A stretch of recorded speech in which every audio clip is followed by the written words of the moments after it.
Better turn it on.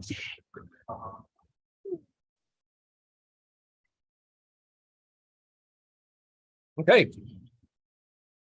Good afternoon, everybody. We will call the meeting to order of the Butler Community College Board of Trustees. It's our regular meeting on March 14th of 2023, and we'll start with the Pledge of Allegiance.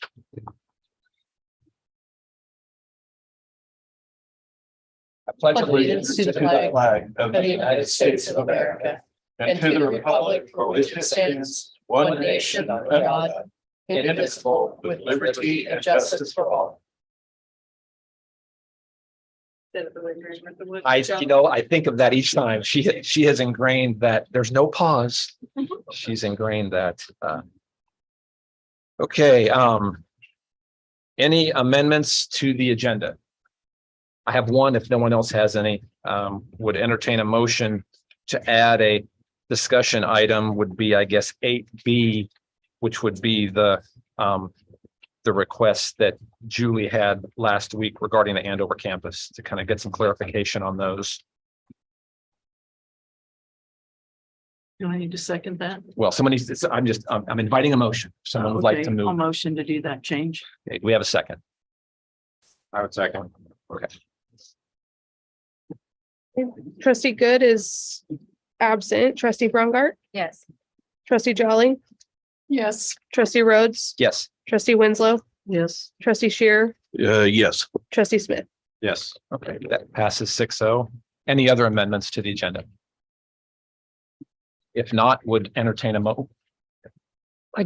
Mary Martha just sent a text and she needs the Zoom link. Jennifer, do you want to send it to her again, please? Or it's coming. I'll just tell her it's coming. would entertain a motion to approve the agenda as amended. I move that we approve the agenda as amended. Second. Oops. Beat you. Trustee Good is absent. Trustee Brungart, Yes. trustee Jolly, Yes. trustee Rhodes, Yes. trustee Winslow, Yes. trustee Shearer, Yes. trustee Smith. Yes. Okay, that also passes 6-0. Dr. Kroll, turn it over to you for recognitions. Thanks. I'm going to sit here at my microphone so people can hear me. Each year we have an opportunity, all the community colleges and some of the technical colleges that have Phi Theta Kappa programs in the state have an opportunity to choose what are called our All Kansas Scholars. Because we have locations in both El Dorado and Andover, we can choose 2 students from Andover or online and two students from El Dorado. And then we also, in the last couple of years, PTK has offered opportunities for us to kind of divide those out so that we can also choose students that are transfer students and students that are working in career pathways that maybe aren't going to transfer on right away. And so I want to recognize our Phi Theta Kappa All Kansas Scholars this afternoon.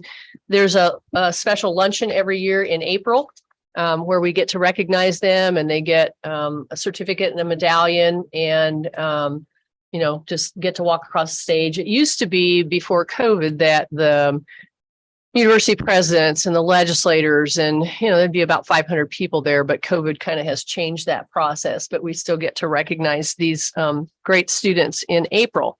And so I want to recognize Brecklin Craig and Bryce Dewall is here. Maria Aguilar Mendoza is not with us tonight. T. Tran is not here, but Barbara Johnson is here. And so these folks, when they apply, are putting their application in, they talk about their grades, they talk about their service, they talk about their, commitment to their education.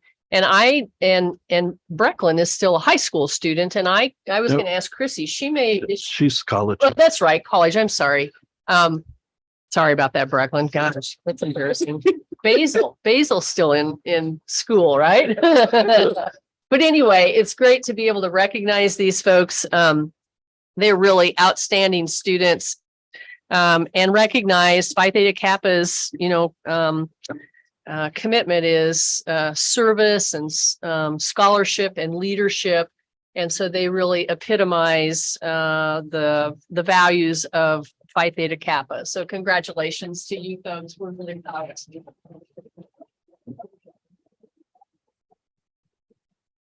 And if you want to take just a second to tell us what you've got plans beyond here. Probably. Send. You'll have to, Okay. Hi, I'm Brecklin. I know she just said that, but so actually this year is my last semester at Butler Community College. I'm going to graduate with the associates in psychology. I plan to transfer on to Wichita State University to continue the psychology pathway. After that, I plan to attend either Friends University or K-State University to get a license in marriage and family therapy. I'd love to one day just be a counselor to help those as they've helped me. So that's kind of my little plan. I'll pass it on over. I'm Bryce Dewall. I'm going to graduate in May with my cybersecurity associate's degree. My plan is to either go to WSU or WGU, which is Western Governors University, an online institution, and just get my bachelor's in cybersecurity and hopefully continue working here during that process. Good. Cool. Hi, I'm Barbie Johnson. I currently am graduating with Farm and Ranch Management. I'm also taking the new drone class, which is really cool. I actually work at Mid-Kansas Co-op, and I just got promoted and looking to go into precision ag and fly the drones for MKC. Awesome. Cool. Thanks, everybody.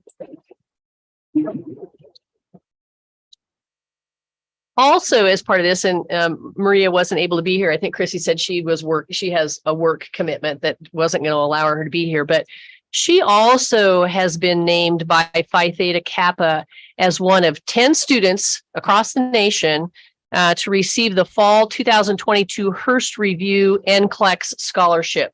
She's in the nursing pathway, and so that funding will help her go through that review class to, help her prepare for her NCLEX. And so we're proud of her for that accomplishment as well, and hopefully another certificate for her. And I know when we have the luncheon in Junction City in April, that will be part of her recognition too. So congratulations, all of you guys. And thanks for being here since it's spring break too. I also want to recognize Daniel's not with us. It doesn't look like Daniel Higdon just finished. Thanks, you guys. Just finished his doctorate in education. Daniel is our engineering technology instructor in Andover. And so we want to recognize him and thank him for his commitment and the work that he brings to the classroom and the support that he has for our students. So even though he's not here, we'll say thank you to Daniel and congratulations. Teresa Eastman, we also want to recognize, was one of 5 presenters at the NAACP state conference workshop on transition planning. And the title was A Roadmap to Success for Students with Disabilities. There were, as you can see in your board book, more than 700 participants from across the state. And she was asked to present at the conference by a law student from Howard, who she had sort of mentored and helped as a reviewer on that student's dissertation. She also was selected by AHEAD to serve as a mentor for 5 new disability service professionals. She brings a great, caring and service-oriented perspective to the college and to our students and staff, and brings obviously valuable information and insight all the time on both state legislation and federal legislation to make sure that we're addressing the requirements that we need to address. And so we want to say thank you to Teresa for her commitment and work. And then also, and I'll probably send these with you, Jessica. Accounts receivable folks try to do a service project once a month if they're able to, somewhere in the community or somewhere in the area. And so it's really fun to see the variety of different organizations that they work with and the things that they do. In February, they helped Great Beginnings Boutique downtown, which is a resale store right on Main Street, and the proceeds that come from the sale of the clothing and things out of there go to the Pregnancy and Family Center. it sounded like they did a little bit of shopping while they were down there too, from what it sounded like. Some of the pictures that we saw, but Tima Safay, Amy Warner, Andrea Wilcox, Corrine Morris, Joni Gilbert, Nancy Daw. And so it's not just El Dorado people, but it's El Dorado and Andover. Lisa Rumsey, Mel Arnold, and then Donnie Mercer make that commitment each month. And so we're proud of that and proud of the work that they do. And they just do it as a group. So it's really a great effort in one of our communities to support usually a nonprofit. So congratulations and thank you to them. And let's send those your way. And that's what I have for recognitions. Great, thank you. Yeah, thank you. Any public comment? Not, okay. We will move on to standing reports. Is Lillian going to join us? Yep, she looks like she's online there. Hello. Hi, Lillian, the floor is yours. Thank you. Well, recently for student government, we have held our Cupid's Dance, which we had February 16th. That was a great turnout. We had over 100 students come and enjoy the dance, where we had the DJ and photo robot that the students enjoyed. We had our Fat Tuesday pancake feed on February 21st, where we had a giant pancake feed and a bunch of toppings, and we had karaoke all night. Students really loved that too. That was a great hit. And then we handed out t-shirts at the March 1st basketball game for the pink out that the basketball team did. And that was a great turnout too. We had no t-shirts left. So they were very liked by the students. And in the coming month, we have our football field movie night that we are going to do again on March 24th at the BG Stadium. I hope it's warmer than today. Yes. Yes, and hopefully we don't get rained out this time. Hey, thank you very much. Enjoy the rest of spring break. Thank you. You too.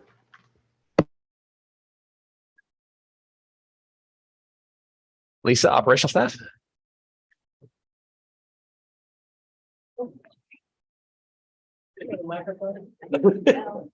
Do it. Okay.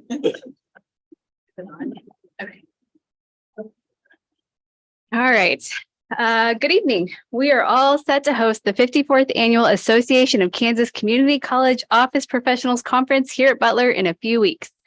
We have over 50 community college personnel arriving from around the state who will be participating in workshops happening on both the Andover and El Dorado campuses.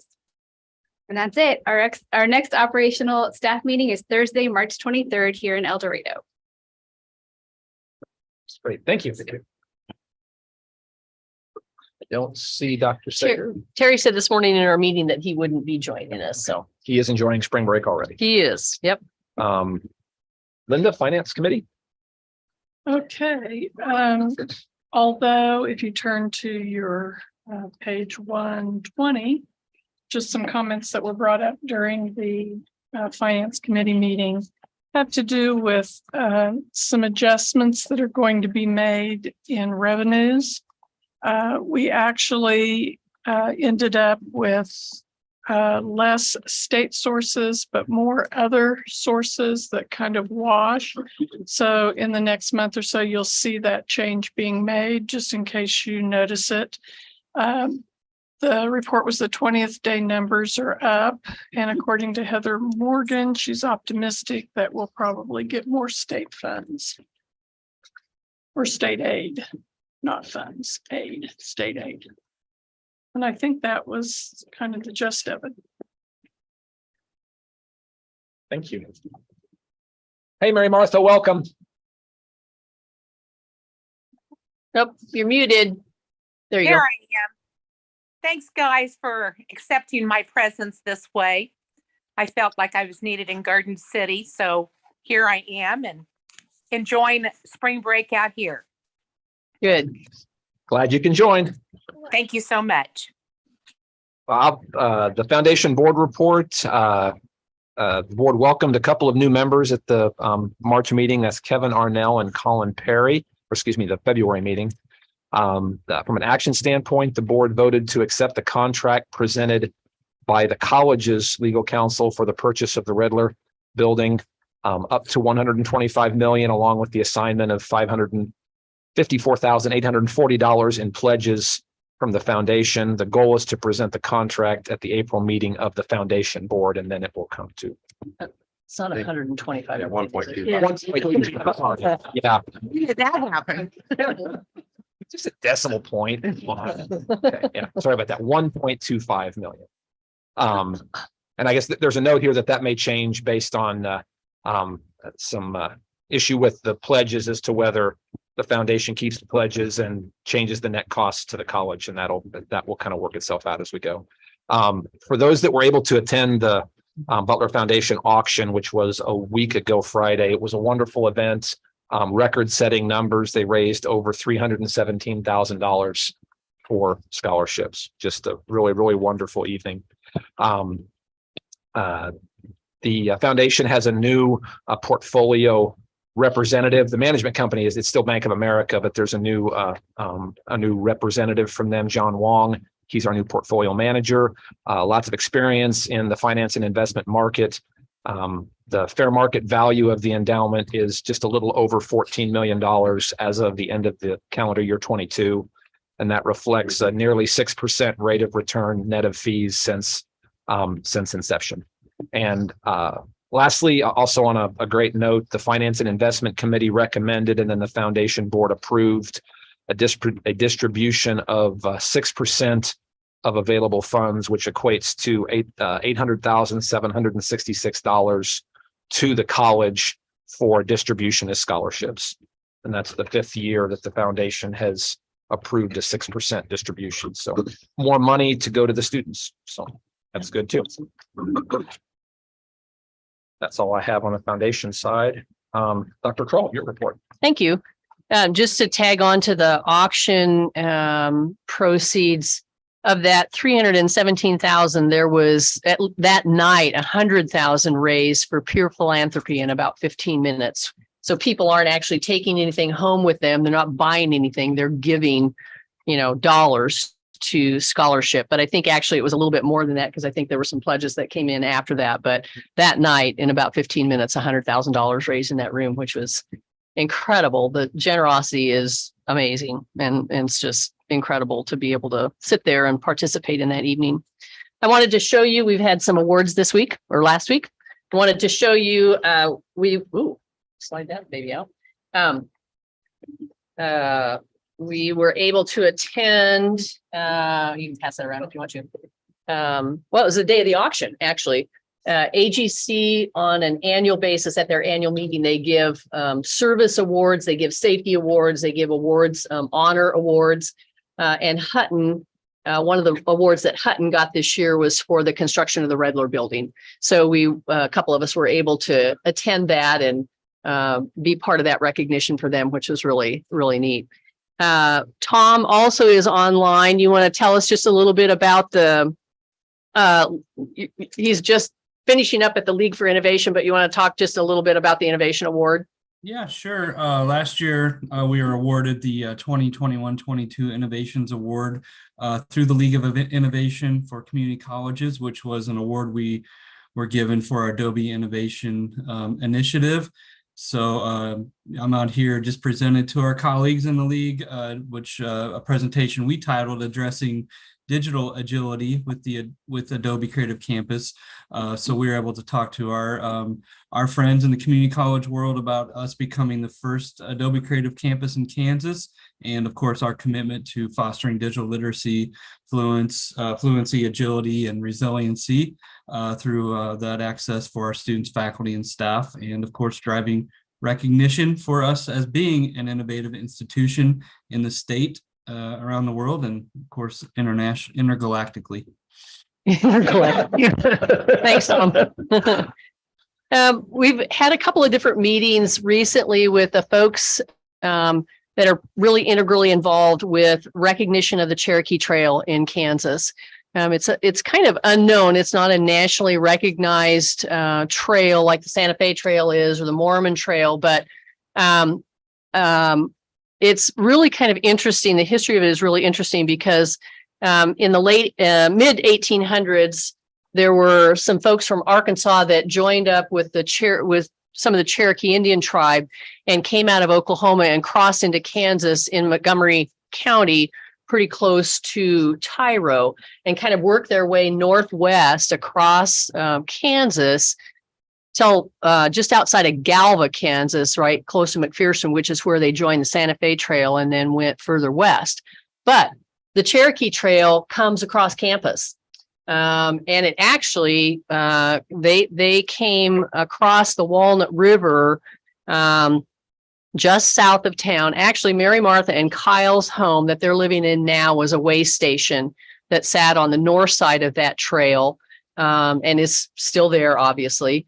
But that trail kind of cut across the Walnut River at the old Connor Cabin site.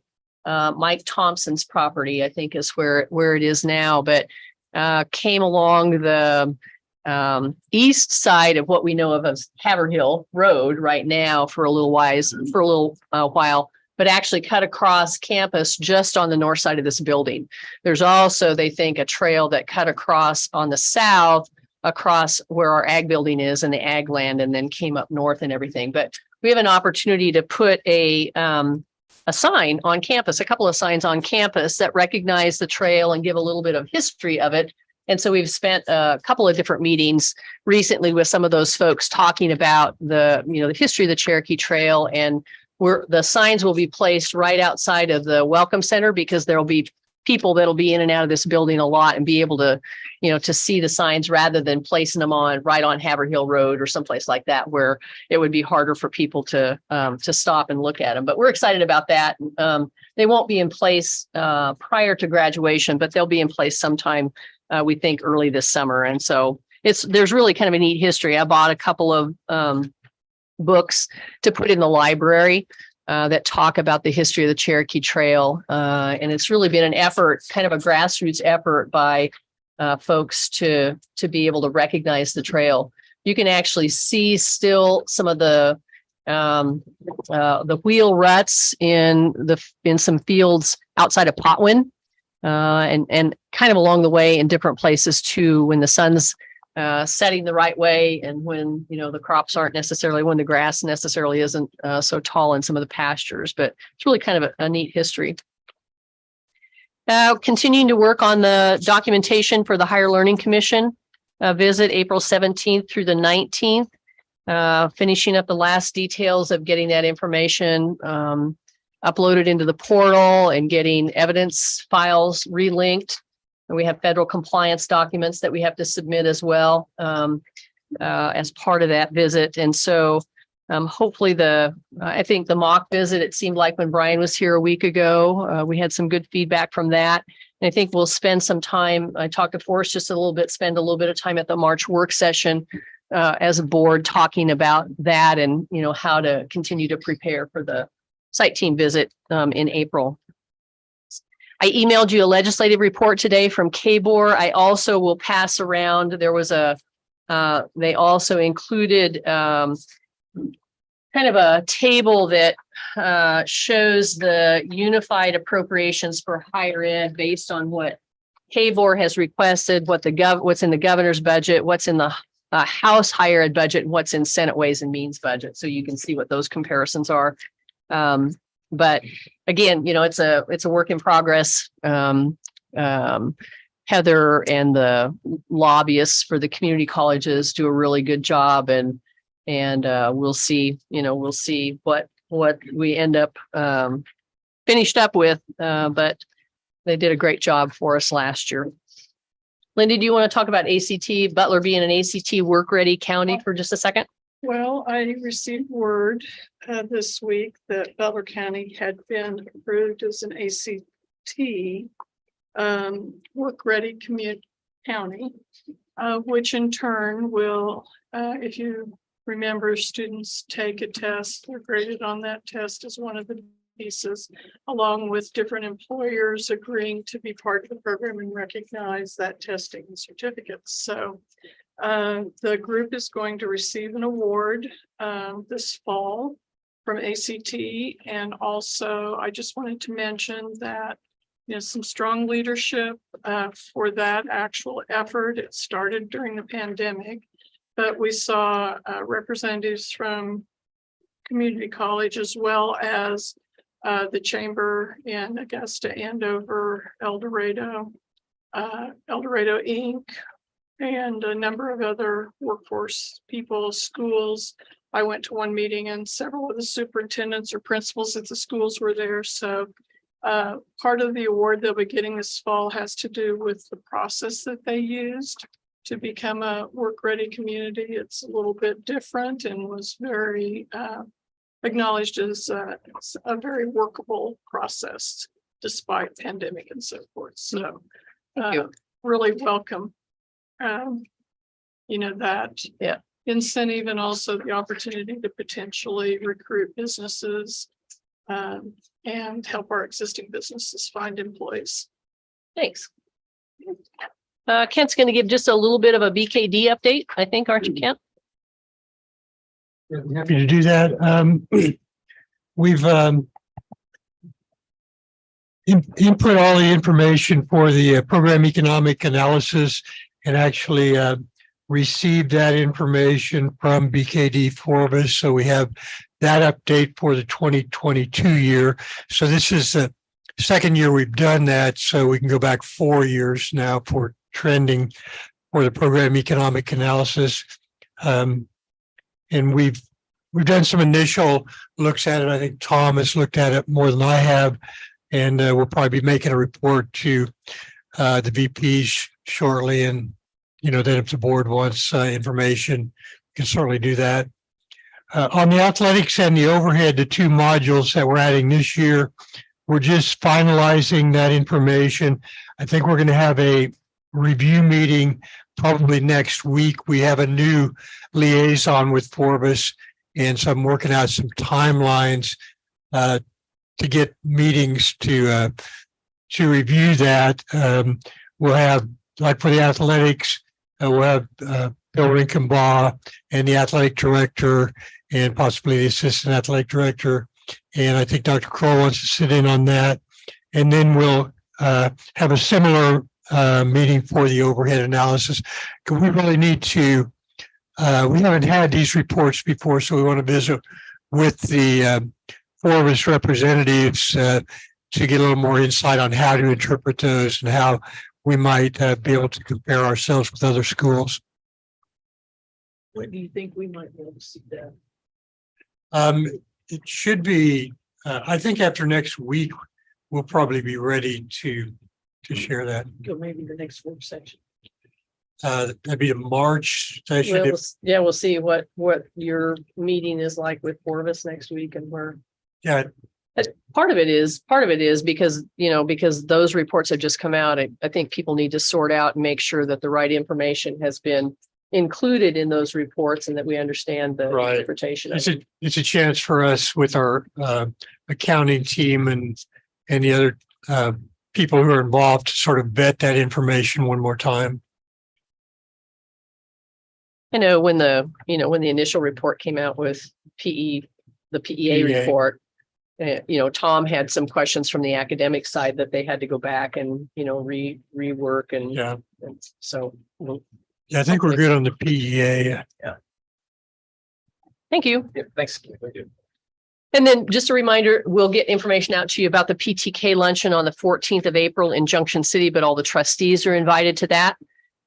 Exec council is invited, but we'll have to have firm reservations. I think the deadline is April 1st. So we'll get that information out to you. I think it starts at 11:30 that day. But Jennifer and I will dig that out and get that to you. And that way you can think about whether you're able to attend or not. So I think that's all I have. Thank you. I think we need to restart Zoom. We don't have any video, so just take pause. I didn't want to stop your report. Are you telling? There's audio. Do the so people can hear? Oh, okay. Put something in the chat. Oh, okay. This won't go away. We'll stay logged in, and he's just gonna. Without Matt logged in, we don't have any audio.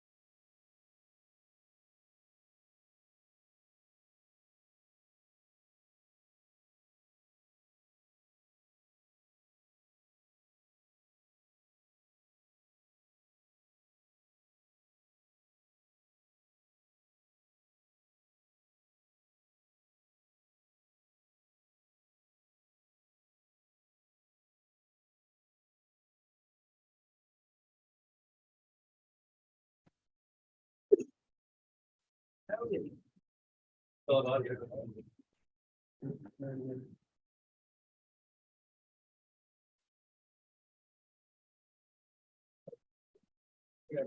upside down, but.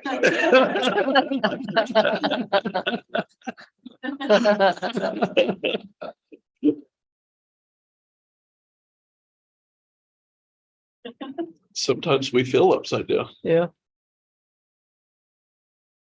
Do you have to change the orientation on your computer to fix that? Go to settings, you go to settings, Just leave it. go to settings and go to display. Yeah, go to computer settings and see if that changes it. Go to display. And then you can choose the orientation. But it's Zoom, it's not his computer screen. Well, I don't know. It's right side up. I mean, You can, where the camera is, yeah, right. The carrot by the camera.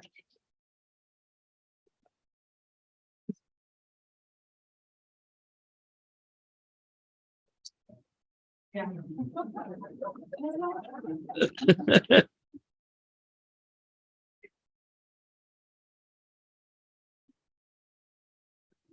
You might have to if show. if all else fails, shut everything down and completely and then.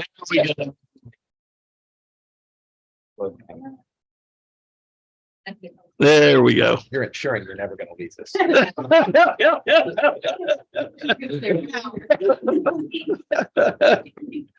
Okay, are we good?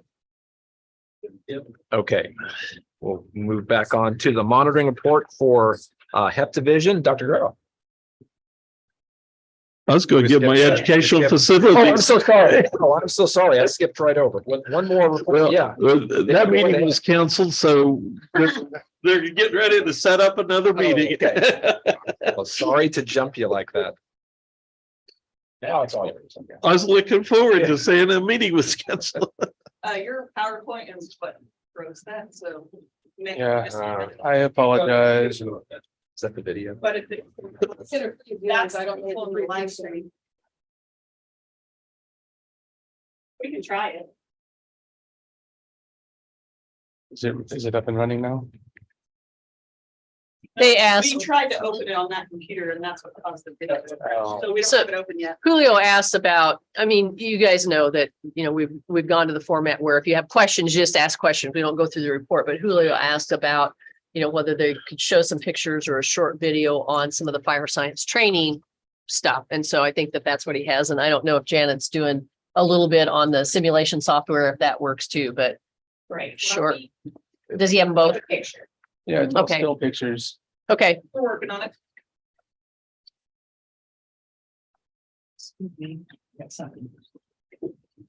Go. And while this is going, does anybody have any questions about the monitoring report? I had one. What's the Opportunity Project School on-site enrollment service? It's in the early childhood education. Says across Wichita, there's several places that sound like we do enrollment there. I just didn't understand what that is. It's on page 12. That bottom paragraph. Shelby, I can tell you a little bit about it. The Opportunity Project's one of the best projects that ever got started in Wichita. And what we do, we go out and we enroll students in the early childhood programs at sites. So that's what that's referring to. We just show up and enroll, or do we have like an enrollment center, or is it just something? We just show up. We have a small group. We have an advisor, somebody from financial aid, and we go in and just help those students there. Okay. Yeah, so there's 3 top facilities, and that's why I was, Yeah. we referred to it as top. I was like, what are you talking? Yeah. Yeah, so they're early childhood education centers throughout Wichita. There's top north, top northwest, top north, and top south. And yeah, so she just goes with the enrollment team and you know, prospective early childhood education students may go into and enroll in courses. So Foundation supports the cost of education for those folks that enroll. So it's a neat opportunity to get people in school and get them credentialed that might not be able to do that otherwise. So the Downing Foundation is the one that helps support them.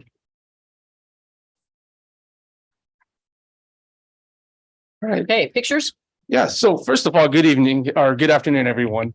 I had a lot prepared, but yeah, I know that I'm not going to have enough time to talk about everything. But since we have the pictures up, we'll focus on fire science, fire and EMS education first.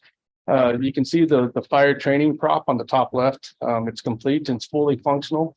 It's a facility that provides students with an opportunity to engage in real fire simulation. Whereas the previous fire training prop was just, just allowed for smoke to permeate throughout the facility.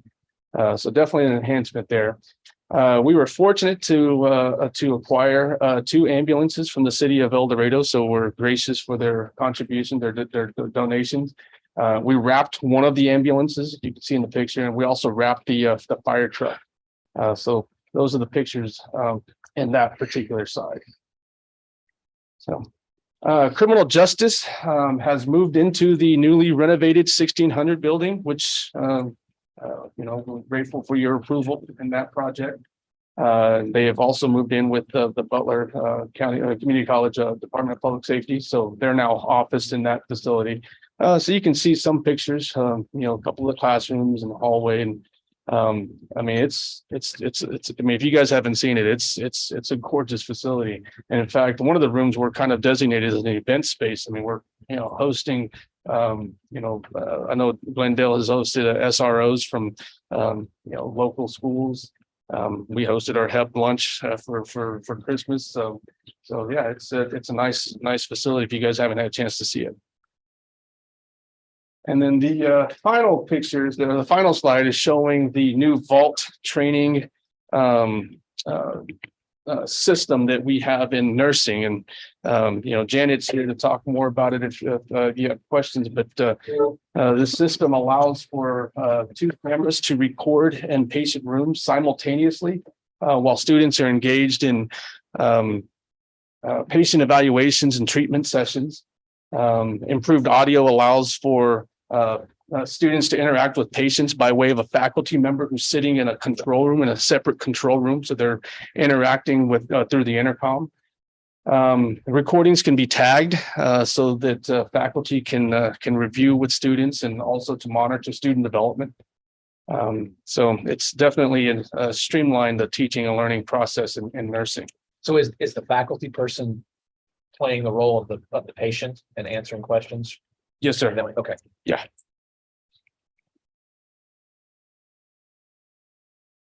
So again, this was, thanks to you that, you guys allowed this to happen. Thanks to your approval.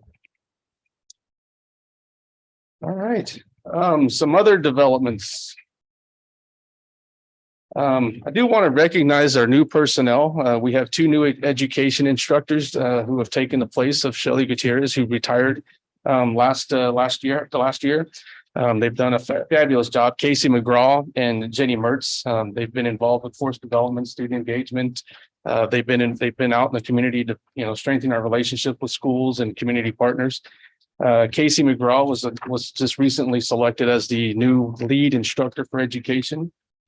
Bryce Winkelpleck has taken over as lead instructor for human performance in place of Matt Sanders, who departed last year. And Kendrick Clay has hired as the new full-time instructor for human performance. Both have done phenomenal jobs in their first years here.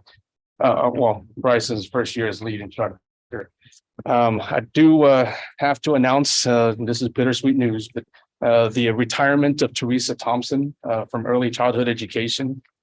She's been serving Butler for 26 years. And I've learned a lot in 2 years about early childhood education from her. So I'm grateful for her, but I'm sure that the institution is grateful for her service over the years. We have hired her replacement, Kathy Gray, who had been serving as an adjunct instructor in early childhood education. So she's very familiar with the program and also very familiar with the industry throughout Wichita and in the state of Kansas. I do want to acknowledge the new leadership in nursing, Janet Schuler. She's now serving as the associate dean of HEP and the nurse administrator. She's done a fabulous job of leading the troops. And with her service at Butler and in the healthcare industry over the last couple of decades, She's being recognized by the Wichita Business Journal for Women Who Lead in Healthcare. So, details are coming, but we're looking forward to that event. So she'll be recognized there. We have two new faculty members in nursing, Joshua Hardy and Selena Walker, and we have a new administrative assistant in nursing coming April 3rd. Andrea Wilcox will be moving over from accounts receivable. They have a lot on their plates, but I'm sure their primary focus is the nursing, the site visit from the KSBN, which is at the end of March. And they're also preparing for their expansion to Cali County, which will start this summer. The first class will be this fall, but moving equipment and setting up classrooms and labs and offices will start in the summer. Hey, thank you. Thank you. Any questions? I have a couple questions. Yeah, I noticed throughout the thing, there's like 3 new programs being talked about possibly starting. Yeah, we have some sort of a business, daycare, early childhood business administration. Yeah, we have so first of all, we have a new Fire Science Academy in Fire Science. It's an accelerated 16-week program that captures all 4 courses in 1 semester. So 10 students enrolled in that, very successful last semester. New Fire Science Leadership Certificate that allows firefighters to pursue advancement and promotional opportunities. Our AMT, advanced AMT certificate is KBOR approved, so now it's financial aid eligible. And then we do have the new early childhood business certificate, which will provide students with an opportunity to develop the skills needed to develop their own or to create their own early childhood education facilities and learning centers. That's just in the works of getting approval. That has been submitted to KBOR. We're waiting approval. Okay. Then there was another one for personal training. Well, that's we're starting that development. We're not. I mean, we haven't even produced a proposal yet. Okay. But yeah, that's we're looking at creating a new personal training certificate that would allow students to pursue a career in personal training even while they're still in college. Okay. There's certainly a push at the state level for shortened format credential kinds of programs that get people in and out, more quickly, but that are industry recognized credentials. And lots of times with those, it's already courses that you're teaching, but you're just compiling them into a different format, into a certificate format, and moving forward with them. But KBOR recognizes certificate completion. It gets counted in our success rates and stuff like that. So, and industry is just demanding, more and more of those kinds of things. Any other questions? Julio, thank you. Thank you. Guys have a good night. And we'll move on to our strategic discussion items. The first one being the questions that Julie had raised about the Construction Technology Academy at Rose Hill. Oh, I'm sorry. Was there something else? Is there anybody here to address? Did I skip something? Okay. Yeah. I guess one of the questions I have is that when I was at a bond committee meeting about a week ago in Rose Hill, one of the board members actually told me that they had tried to enroll in the construction program in Rose Hill, and that they were told that the construction program was pulling out of Rose Hill as of the end of this year. And don't know anything about that.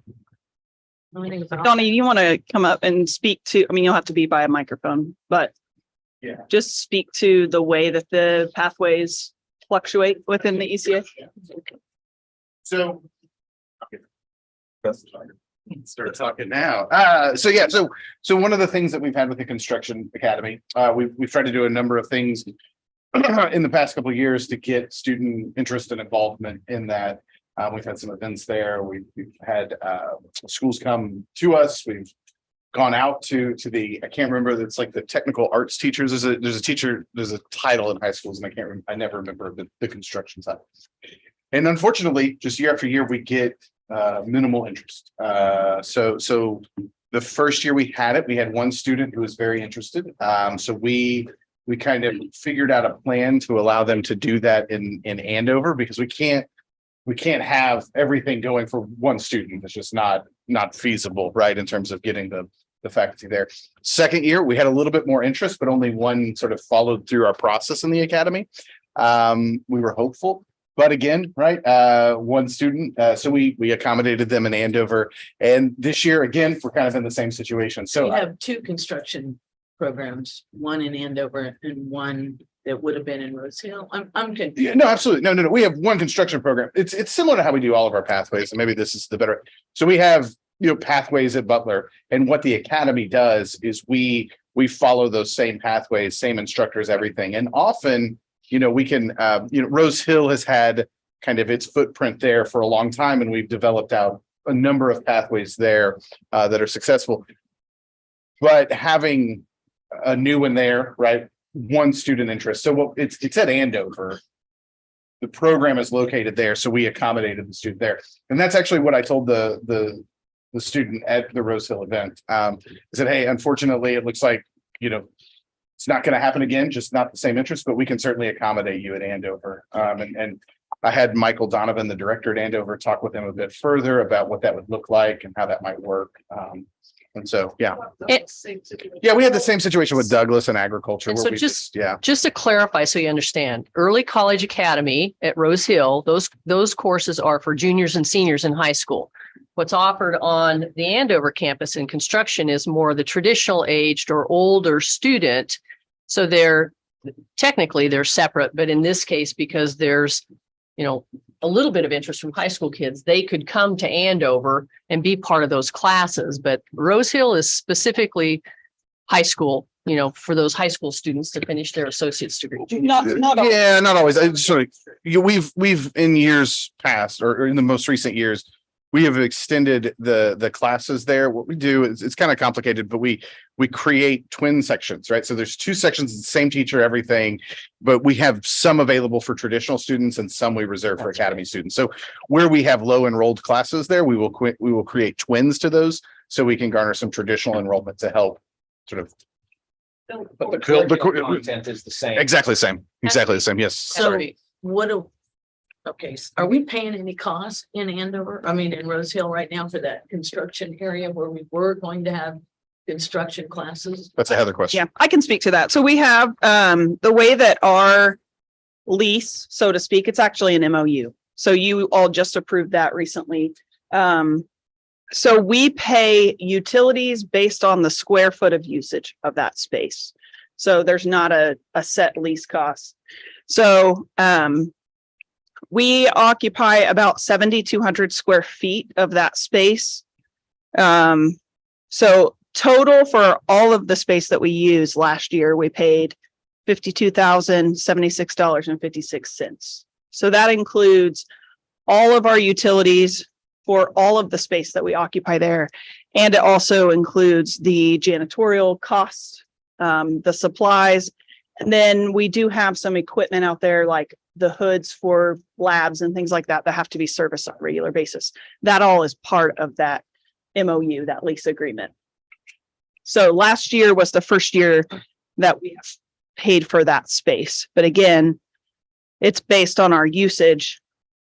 We weren't occupying that space. So electricity and things like that weren't high in that space because we used it. We still paid 52,000. For our whole, right? Yes, correct. Yeah. But we don't have any kids there. Well, I mean, yes, no, 52,000 for everything we offer at Rose Hill. All of the we have several. Yeah, Donnie can talk about we that. have multiple classrooms. We have multiple labs there, labs, all of that. So that's all of that. The construction building at this time.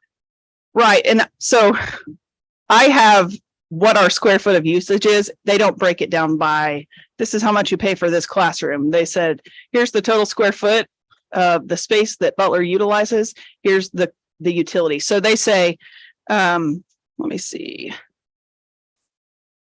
The high school, they take the total cost of the utilities for the year, and they look at the square foot that Butler occupies, which is about 13.5% of the entire construction building. No, 13% of the entire high school building. So the Because high there's school two pays really 80. buildings there. If we were going to have a construction wing, which is what the plan was, according to what I was. That is attached to the high school though. Exactly. But what I'm asking you is, I guess, what are we paying on that construction building that we're not using and what is housed in it? Maybe I'm We've just. not got very a good at little, explaining. my understanding is we have a little bit of equipment there. We're working on a list of that for you.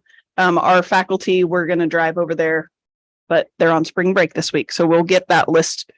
We I know wanted a tour to see where. we're working on that as well. Okay. Yeah, that's what I was. So, and that's again, for safety. We have our space that's separated off from the high school, right? So we have a separate door. Our students have access cards. They come in and out of that door. We monitor the visitors that come in our space. If Now, we are go you talking into about the construction wing. No, or are you I'm talking about the Butler's main wing. Butler's wing. Okay. So to get to the construction wing, we have to go through the high school building. We want to be good partners. We want to make sure that if we have people going into the high school space, we're notifying the high school office, because if there's some sort of an No, I emergency, think that's we've got to fine. I notify. was just confused because I see the front of that building as being facing the south, where the parking lot is and where the easiest access is. Now I'm talking about the construction wing. Right. That the school district built on behalf of construction programs out of their money. It was maybe a couple of million, 2.4, I think it was. But I'm trying to figure out what that is occupied for. What are we paying on that construction area? We're currently paying the utilities for 7,200 square feet. Which includes part of that construction building. They don't break it down. 7,200 square feet is the construction Oh, space. okay. Sorry. Yeah. I thought that was total. Butler's wing, our wing separate is 121,000. That's the usage The construction per space square foot. contains one kind of large multi-use room and I believe 2 classrooms that are part of that. So it's Now the kids, the high school kids that take articulated classes, do they come into the Butler wing or are those given in the Rose Hill? Those High are School? offered on the Rose Hill side. We have 2 Okay. classrooms. So, and they're yeah. actually just on the other side. So our faculty can come in through the high school or they can go in through our space Right. there. But they are on the high school side. Technically, they're supposed to go into Like the high they school, are so, at El Dorado and Augusta in different places. Correct. Yes, sir. So the cost of the construction building would be generally whatever percentage of square foot is that building compared to the overall square foot that we own. So if it's 25% of all of our space, then could Well, it'd be a little less than that. Well, it's hard because the utilities, the janitorial, all of that stuff is like, because we're not using it. Like we don't have like the lights on over there or the technology. I mean, the technology works, but we're not using it right now. So it's hard to really tell. That's real precise. Yeah. Like when they send us this invoice, which comes to you all for approval through consent agenda, it's our annual payment. They break down, here's the total square footage of that entire footprint, high school included. Here's Butler's occupied space, which is 13.58%. And so they take the total utility bill and they say you owe us 13.58%. And they Plus- don't break it down between what you have in the construction wing and what you have in the regular wing. 7,200 square feet. They break down the square foot, but not the cost. Correct. Yeah, they just break down our usage for electricity, natural gas, water, trash, and then janitorial plus supplies. Do you know how many classrooms are actually being used in the Rose Hill facility? That's the original wing. All of them. Every single one. On the Butler side, you mean? Is that what you're asking? That's where we house the early college Yeah. academy. There are some traditional, There's some traditional as well. Classes we being use- offered we use there. Every single room. we've added tutoring. We have added tutoring. We have, Did there not used to be health sciences wing over there of some kind? Still there. it's still there. That's where we have our health science pathway is down there. We have 2 labs that we use. Because That. they don't have that same sign in front. Yeah, it's there. The Butler sign. Mhm. It's still there. I don't know I might not know what sign we're referring to. The Butler sign, like the signage we have out. Oh, yeah. So are the same classes offered now that were like maybe 2-3 years ago? The pathways change. I think I pulled the 2017 specific classes. Those pathways changed, right? Because a variety of reasons. And so we'll update the classes and curriculum per the pathways at large. So some of those do change, but we still have the same. We have the health sciences pathway. We've actually expanded that into multiple. So we have a pre-nursing and then a more generalized pre-med because we had a number of students. When it started, it was a really specifically a nursing kind of a pre-nursing And do you offer program. the same in Andover? No, we don't offer health sciences at Andover. We offer different pathways at Andover. No, that's fine. I Yeah. just, maybe I should have asked, what pathways do you offer at Andover versus what pathways do you offer at Rose Hill? I can tell you that. I can tell you if you want to know. At Rose Hill, we offer health sciences. We offer education, which we've offered for quite a while. I think the data we pulled 2017, we offered a criminal justice pathway and studies. I'm sorry. And so we have shifted that to a liberal arts. And so there's some more flexibility with it in response to kind of the student desires with that. So we offer those three at Rose Hill. At Andover, we offer engineering, we offer business, we offer cybersecurity, we offer liberal arts there as well. How many kids are going from Andover up there or Rose Hill up there to Andover to join the engineering? Because those are really important to me. The engineering is Especially with the locale. Yeah. Of the, I don't know specifically how many Rose Hill are coming to Andover for that. I could find that out, but I don't know it off the top of my head. yeah, it's too bad they don't offer it every other semester at Rose Hill. The engineering. Engineering and some of the other ones that they don't. The difficulty is because we need the engineering technology space that Andover Right. houses to make that work. So yeah, we can't do some of those things down in Rose Hill with that. I mean, that I would as well because our engineering is often full now at this point. We Does that fill up. address your questions on the construction? I think so for right now. You gave me, the square feet, you gave me the amount of money. Still like to have a breakdown as far as what is in the construction wing. Do you know what kind of equipment's in there? We will get you that. We're gonna list. get It's that. being worked on now. Yeah. Again, faculty are the ones that built that equipment, put it together out there, but they're on spring break this week. They're off contract. So we will get that information when they come back. Okay, and. Plus the building's closed down. And when Yeah, do it you think is. we might be able to have a tour? I'm gonna work with the principal to find a time again because it's so close to spring break and everything. We couldn't nail down a date or set a date yet. I apologize. I wanted to, but we'll figure out a date really soon. As soon as spring break's over, I'm gonna talk to Principal Haydock and we're gonna figure out some days that would work for them that they don't have a lot going on or we can kind of because we'll have to like tresp through the high school. Like it's like we go all the way through it. So You have to do that. You can come. that door is for security reasons. That door because we're not using. Yeah. The office. Yeah, that door is not, we can't have visitors come through that door without it. Like if we had the program running, we would have a whole different security mechanism set up for that where students would have access as would faculty with a card. But because we don't, we can't use that door for security or the school would not be thrilled with us using an outside door for visitors. So we need to go by the office and all that. Shelby, do you have some questions? So the construction wing is a separate wing and that was built by Rose Hill. Correct. Yes, sir. And I don't know, we need to. Mel Whiteside was the dean at the time when that was all being built. So I don't know if we had any cost in that at all. So that's another thing we're I looking don't into. think we did. I don't think we it was did, all other than Rose Hill equipment, School which District. we know some of, I think everything that's there was purchased with maintenance of effort funds. So if Rose Hill wants to use it, Yeah. Right. so if Rose Hill wants to use it for industrial arts classes, they can. That's the word, industrial. And they have part of that wing is theirs. And so it's right next to ours and they have their industrial arts courses going on next to where our space is. And they do utilize it. So again, it's another thing, right? Because they're having high school students there. There's a security issue there because it's not a separate locked up wing like our other part is. My other question, I think when we approved construction back then, it was a 3-year program runs for 3 years and then we evaluate it. And that's changed to a 2-year policy. Is there a way we could evaluate a construction program? I think we started the summer when we initiated it and passed it. The regular construction technology program?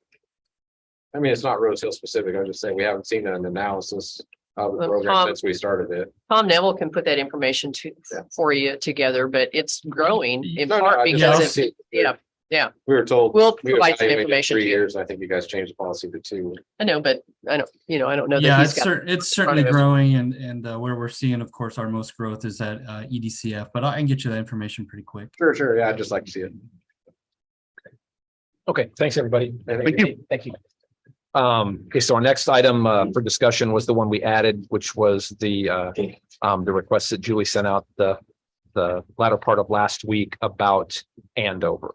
I know, Dr. Kroll, we had some questions about, I guess, just clarification of what it is. I haven't addressed them yet. I have not had time I to address all the Yeah. questions. guess we need clarity Oh, I on, understand. I just have not had time to sit down and address every minute detail. And Okay. I guess I'm using the wrong verbiage, but basically I would like to know what's available in Andover versus what's available in Rose Hill. And I honestly, I don't know the right verbiage. At least I'm assuming that. And I don't know how we can tell where we're short and where we're long as far as operating costs or needs of the district or needs of the college unless we have all that information.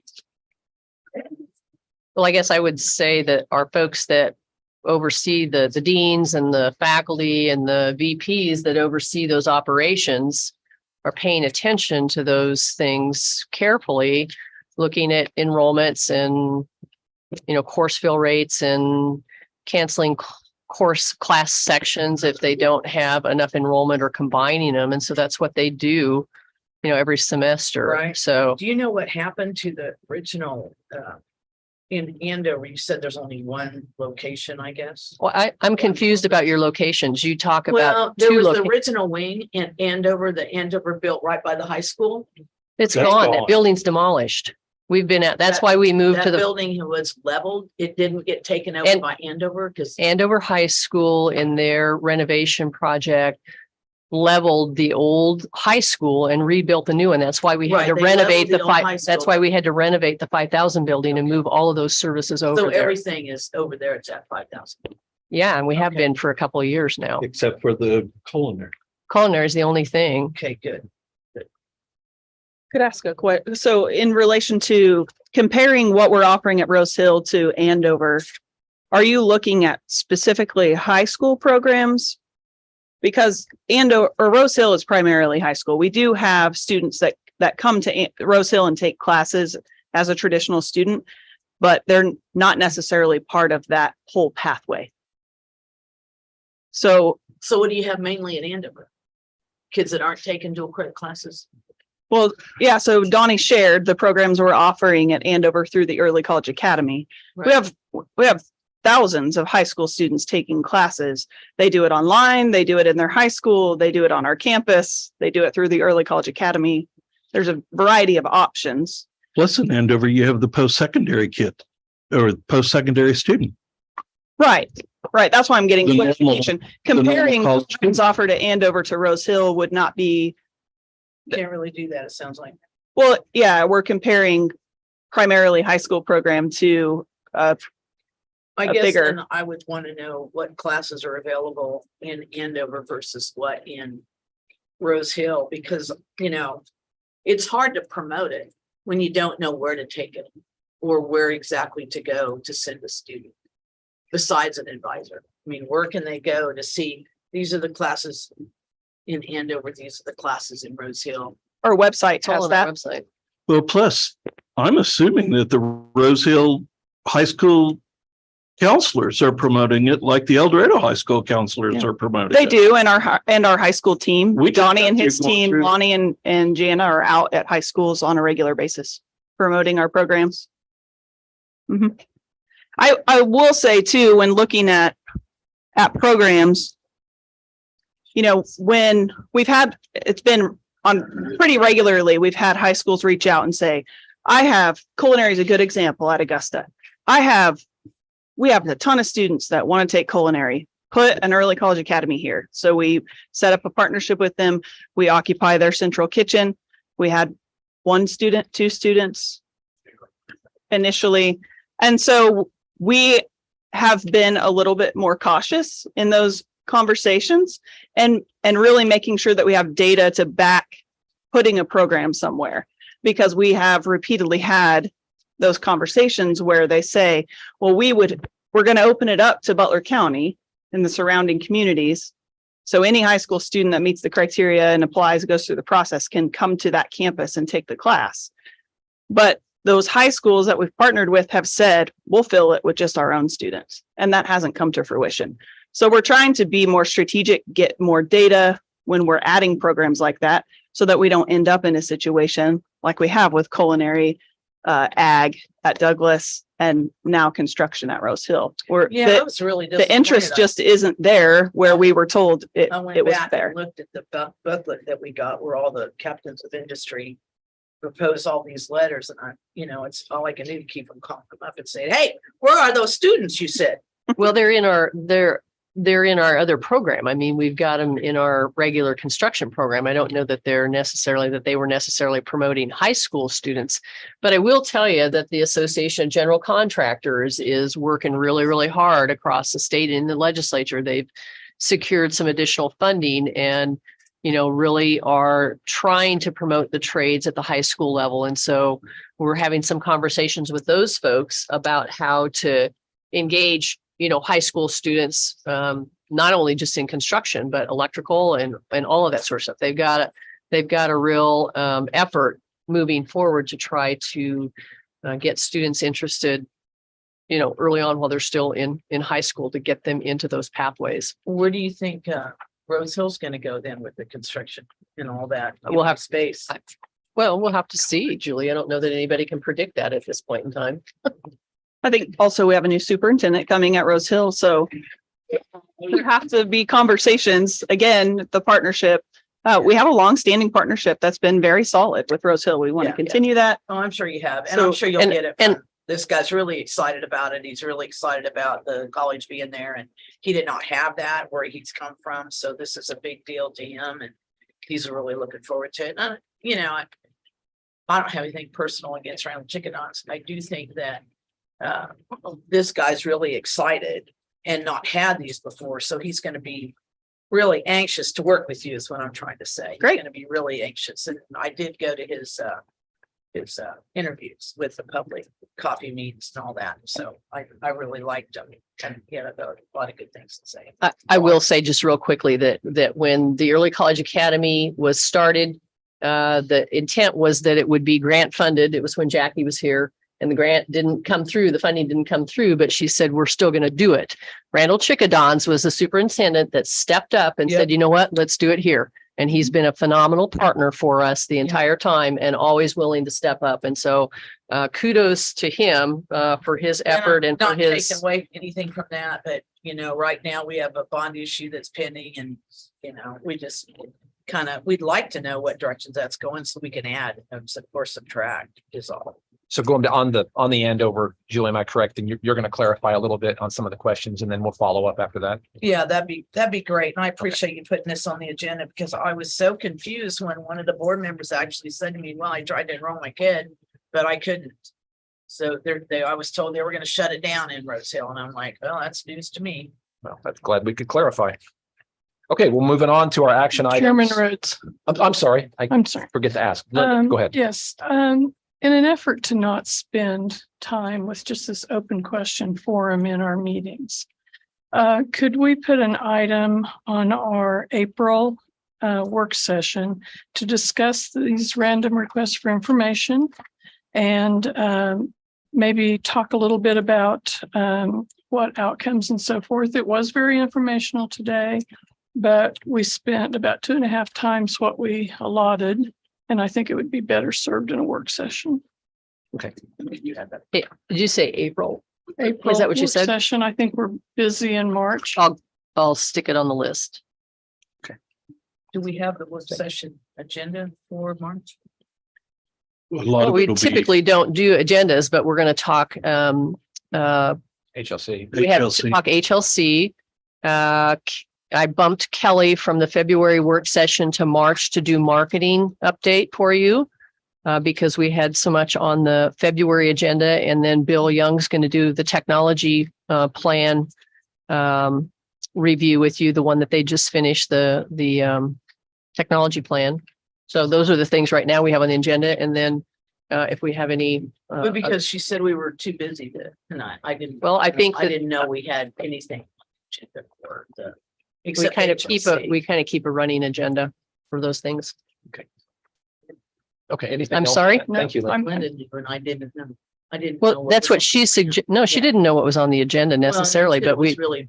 we talked about it in the finance committee meeting just before this So meeting. HLC marketing update and then technology plan. That's tentatively what we're planning, HLC for sure. And Kelly, I think will do marketing since I bumped it from February to March. So Okay, we'll move into our action items. First one, it's on page 23 of the board book. It's the approval of the proposed tuition and fee rate recommendations. We talked about this at the February work session. Dr. Kroll or Kent, do you want to speak to? It looks like we're a little different than what we talked about on some of these. So do you want to address that? And actually, this is the same proposal that we brought to you. Well, we did adjust The 50 the cents. 50 even cents, dollar right? amounts. Yeah, even dollar amounts. Yeah, we made those even numbered, like 127 per hour for out county tuition and fee rate. So it went from $4 to $4.50 for out county students, out state students, and international would be the increase. And then on the technology access charge, we went from 268 to 278 for full-time, 12 hours or more, and then it's prorated down from that. So it is except for the 50 cents difference, it's a similar proposal that we brought you last time. And yeah, we take, at the top of the page here, it says, the main things we take into consideration are affordability to students, discount for Butler County students, and revenue to support the college. So those three items don't work together really. Affordability to students and discount for Butler students can actually detract from the revenue. So we have to find the balance that we think is appropriate. And the other thing we know is that the students that we have now are very cost conscious. They shop around. They have a lot of choices. So we spend a lot of time in our vice president's meetings, considering the options of the students that are our target audience.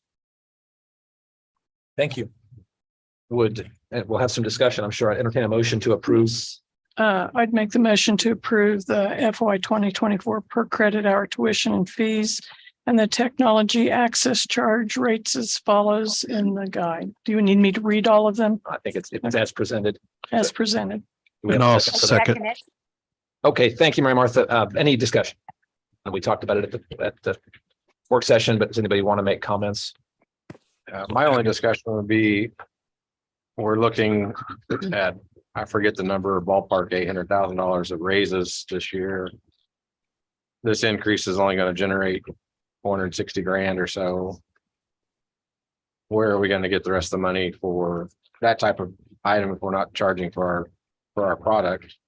We're only going up, is it 2%, 3%, I think, in tuition, 3.7%, I guess. I would like to see it go to 130, 190 and then drop, in county to just straight up 100, which would lose us about 50 grand on that one, but gain us another 312, which would cover pretty much all the raises. You want to amend the motion on the table, I'll second. Well, I don't know if there's, well, I can amend the motion. I don't think we have the votes, but I would amend the motion to drop in county to 100 even, and then in state to 130, out and international to 190. That's just my personal opinion. I would second that. Well, then we don't have the votes. Let's vote it down, drive on and get on with the business. Okay, does any discussion about the motion pending, which is to amend? If not. The only Kim, question did I you want to have comment? is, sorry, we have a comparison on the housing, on how we compare to other colleges and so forth. Do we have a comparison on how we, like what is Cali Community College charging for their We don't have any way of knowing that. Well, I emailed out the FY18 through, or I think you have 17 through 23 rates. People are just approving their ones for next year now, Right. and nobody puts that out until after they've been approved. So I emailed all of that information to you. Yeah, I got it. Yeah. So it's just so variable, because sometimes the institutions will charge a lower tuition, but their fees will be higher. The border institutions lots of times don't charge a difference between in-state and out-of-state because they want those out-of-state students to come to them. So there's not a real set pattern across the 19 community colleges. You have to kind of look at each individual one and look at the nuances of, what the programs are and where their location is. Right. So Juliet sent an email that said, was showing WSU Tech having $80 a credit hour or whatever. So and I've kind of asked this before because I don't really know the difference between what we do and what they do. If a person goes to WSU Tech and gets a certificate from them, can they then take that and transition into a 4-year just like they can here? Is there just, I guess depends on the pathways that they're in, but yeah, what Julie sent, the zero tuition that WSU Tech is charging for the career and tech classes, we all have that. It's all the CTE. It's for high school students. It's the SB 155, the CTE courses. That's just the way that they're advertising it. But those courses are tuition free for any high school student that enrolls in the career tech pathways. You charge them fees, but the tuition is free. So that's the way they're advertising it. And for WSU, the gen ed stuff that they're advertising would be typically the comp, college algebra, psych, those same things that we offer students that they typically take in their, first year or two, or take as high school, concurrent classes, dual enrollment classes. So it's not, it's not probably a lot different than what we're doing or what any other institution's doing with the gen ed courses. So. Shelby, so on the out of county tuition and fee rates, if you go to 130, you're raising like almost 9.5%. And that is going to probably be the largest group that we have. Do we really feel like we can raise fees that much comparatively? I mean, the rate it's at the end of the day, it's $3 a credit hour for 15 credit hours, it's $45. Plus the 450. Right. That But we're it was, raising.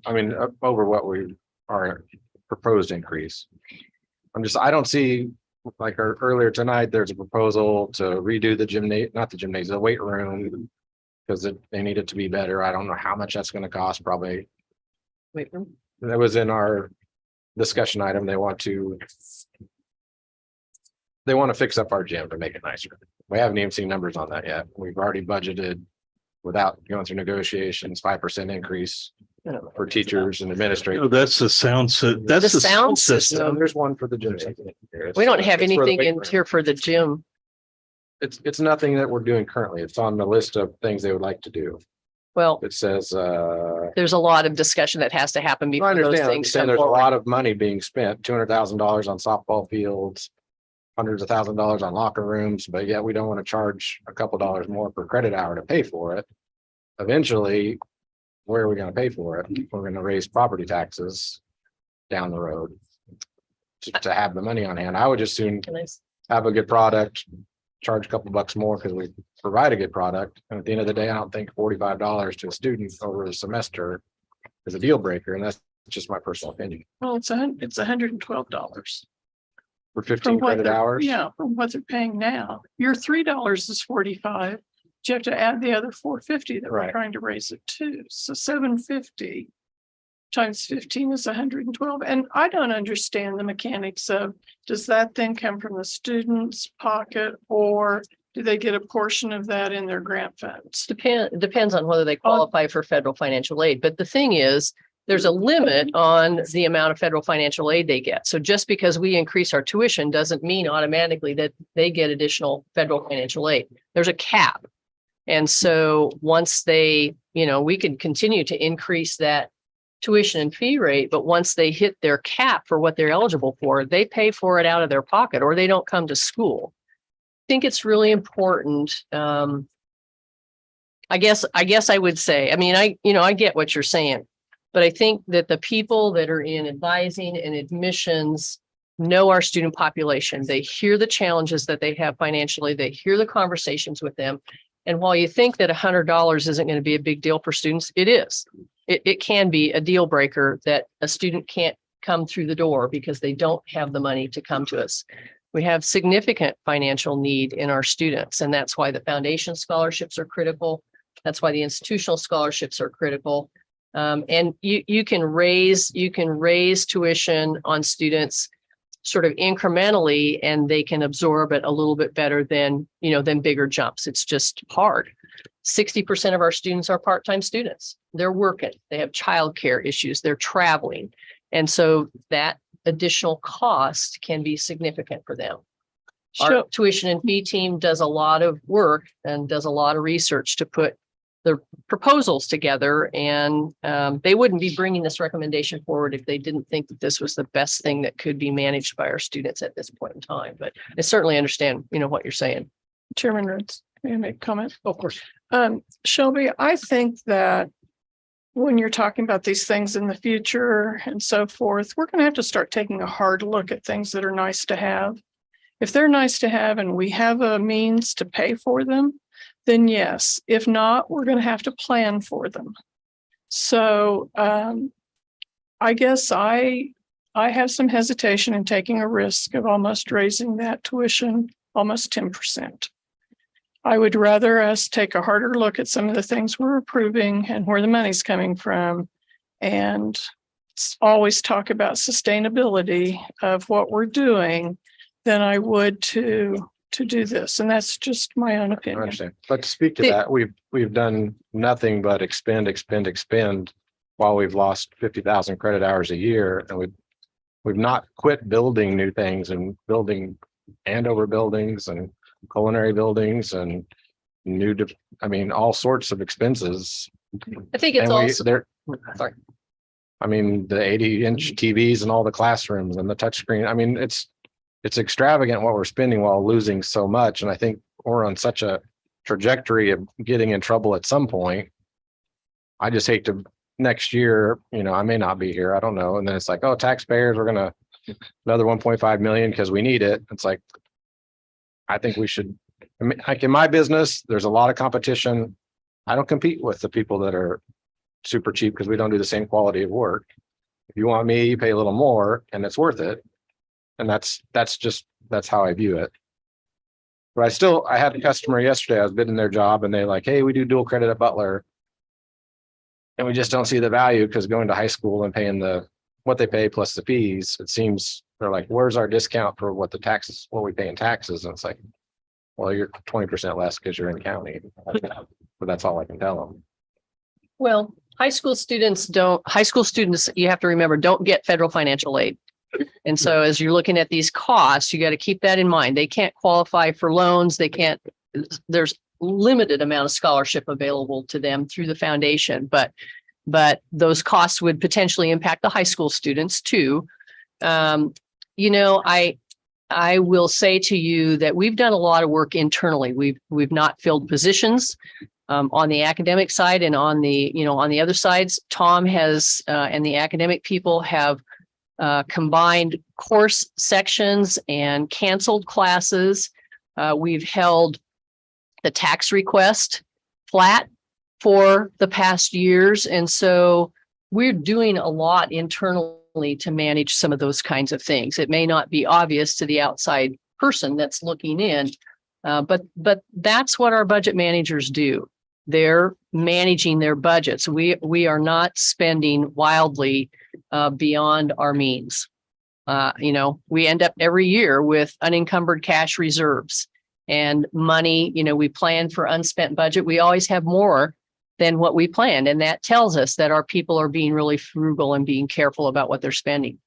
The things that are on the agenda tonight for expenditures, we're using not always operational dollars. We're using some HERF dollars still. We've got capital outlay dollars that we're using. And so there are other pockets of money that will help support some of these initiatives that are critical to keep our classrooms up to date and keep our methods of delivery at the level that we can be competitive with our other institutions. That's just what I would contribute, I guess, to the conversation. I would just reiterate, we're asking for $800,000 worth of raises later this summer. We also have unspent dollars in our budget from unfilled personnel positions that will help offset some of that cost. So we'll be able to share that with you at the, when we're looking at the next budget update. Yes. It's difficult for me to understand how this is processed, but I have actually a invoice for Chase Williamson, who had the student who wrote me the letter, and his mother did. And I guess just to clarify, but if you look at what payments they made for the 3 classes that they took, it totaled $944 for those 3 classes. Well, $100 a credit hour, essentially, times. Well, these are dual credit. Well, but you get beyond. He's taking a college course that also counts for high school credit. I understand. So he's paying a college price for the course. You would be paying because the Butler he's County getting taught by a college teacher. And he's getting college credit. Right. What classes were they, Julie? Psychology, English, comm, and American federal government. I would love to look at that. Yeah, if I could. Because if it's comp 2, it's not going to be on the waiver list. We need to look at it and see. Just trying to be able to answer questions. I can't. So.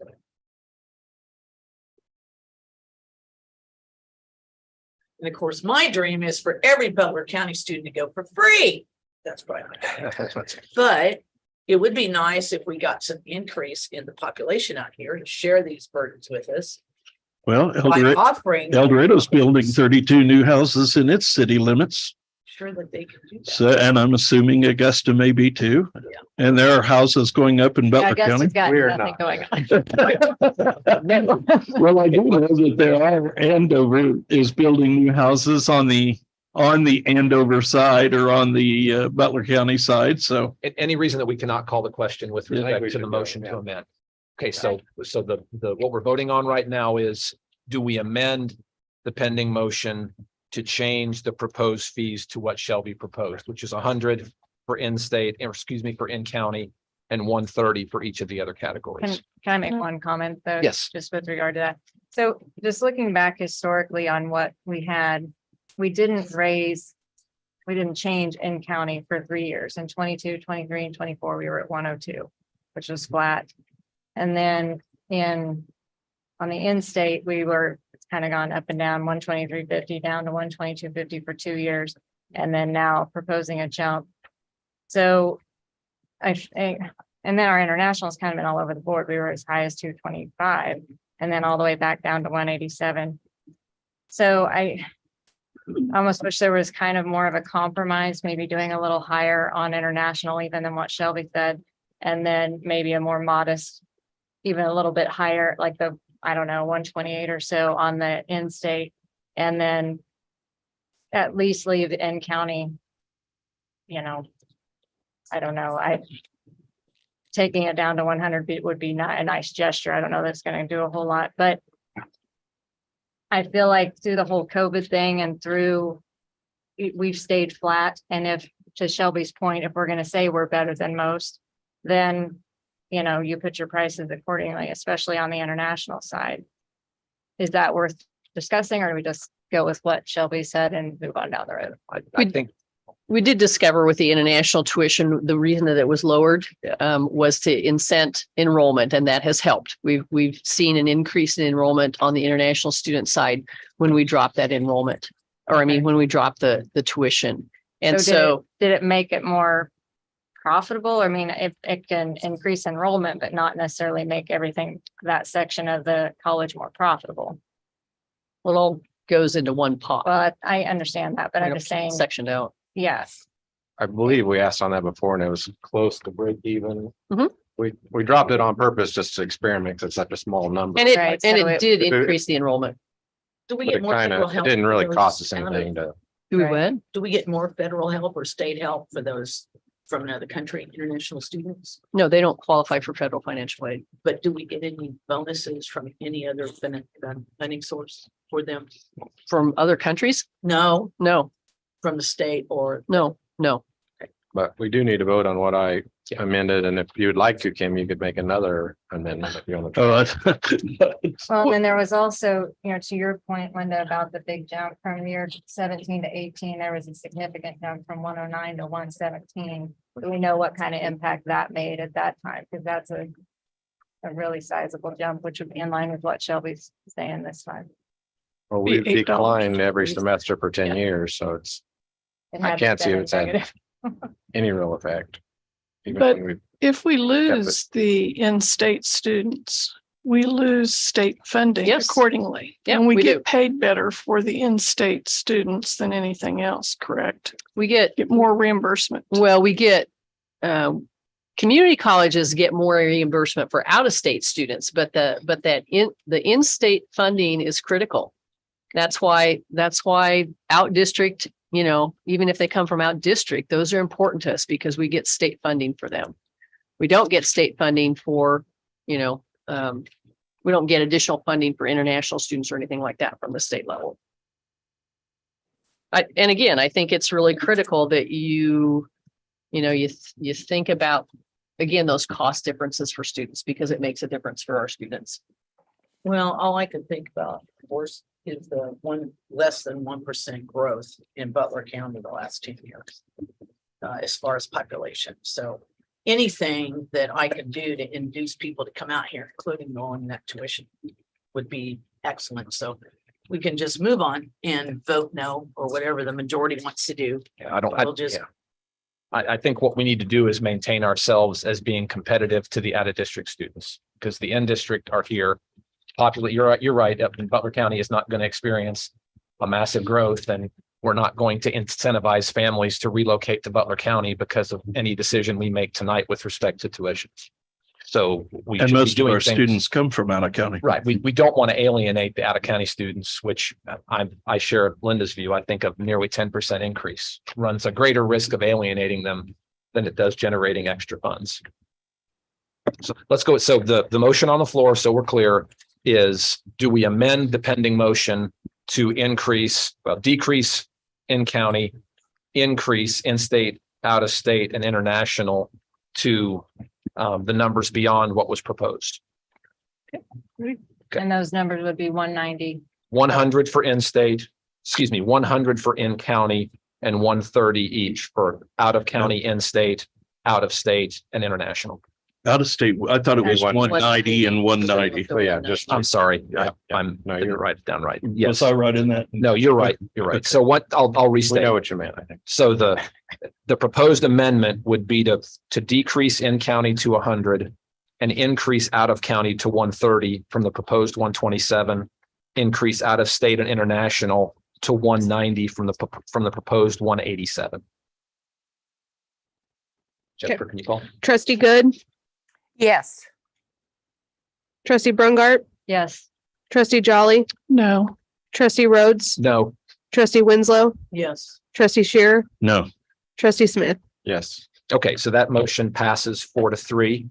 So we now vote on the motion itself, which would be to approve the amended tuition rates, which would be 100 for in-county, 130 for out-of-county, 190 for out-of-state, and 190 for international. Trustee Good, One more time on that for us, please. It would be 100 for the amended rates are 100 for in-county, 130 for out-of-county, 190 for out-of-state, and 190 for international. Thank you. trustee Good, No. trustee Brungart, Yes. trustee Jolly, Yes. trustee Rhodes, Yes. trustee Winslow, We've amended. I don't know how we go back.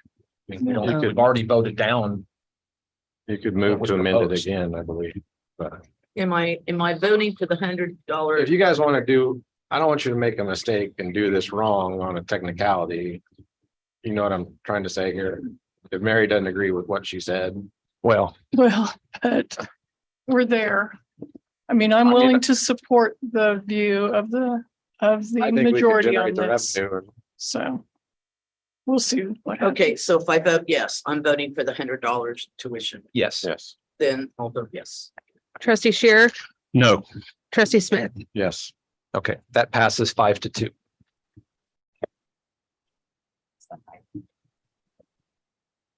Hmm. So, Okay, so it's okay, so then are we keeping the technology numbers the same? we didn't. That was propose- part of the we didn't proposal. propose That to was part amend of the technology proposal. Okay, numbers, so. thank you.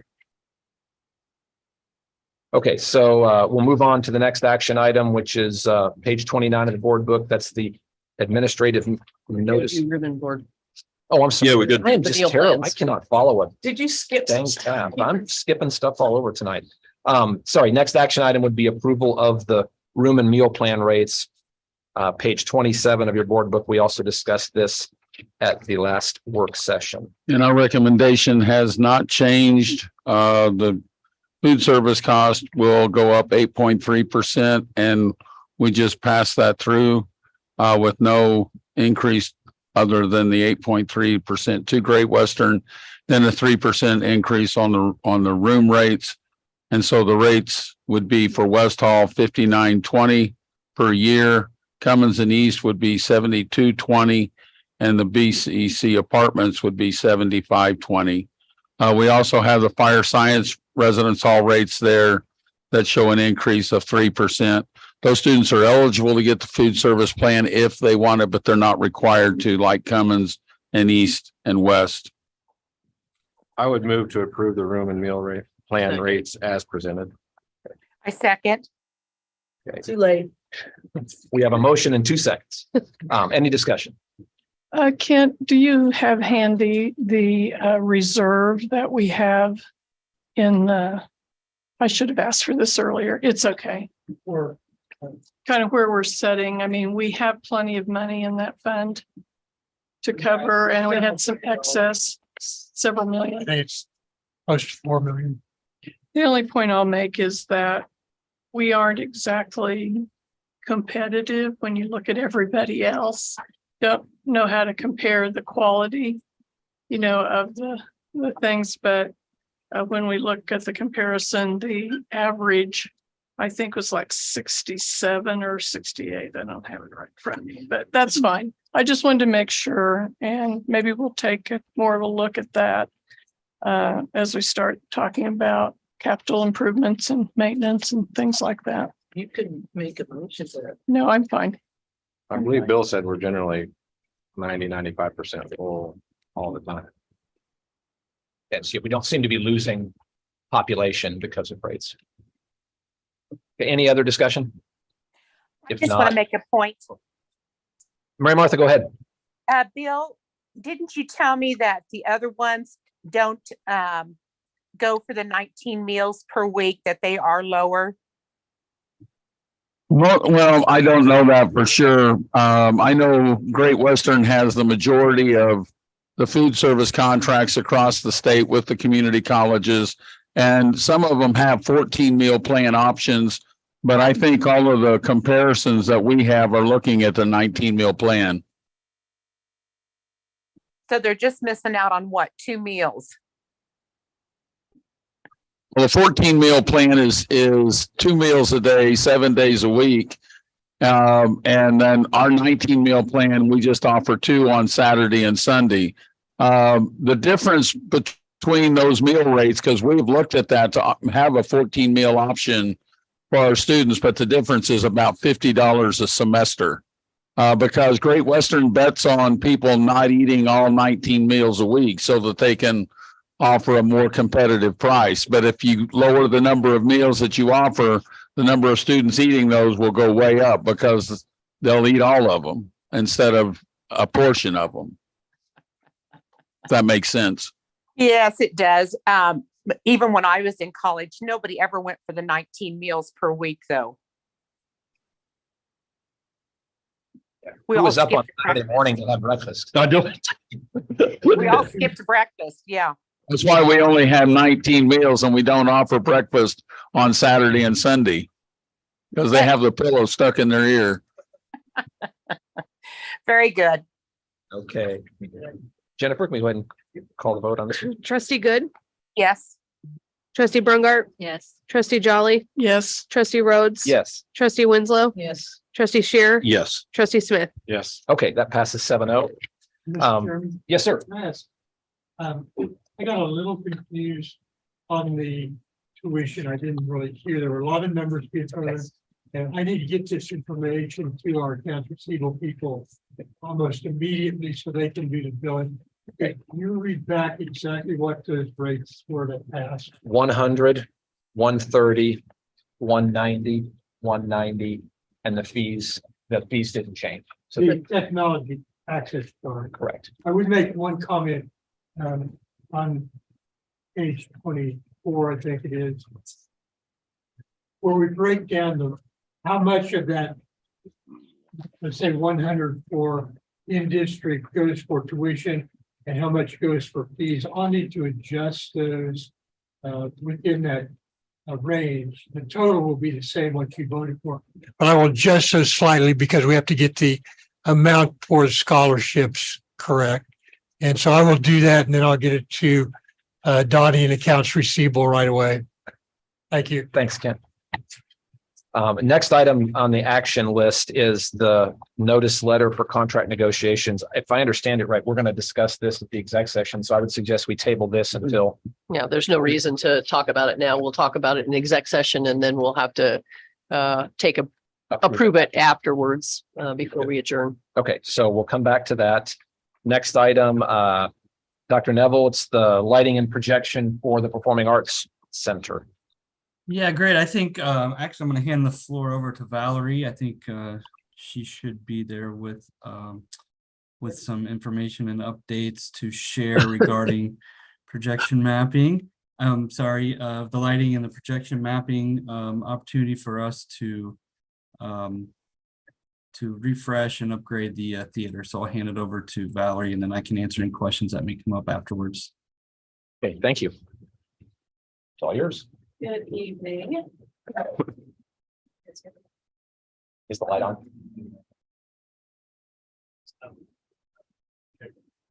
Oh, yeah. Okay. That's just. Well, I'm here to ask for money.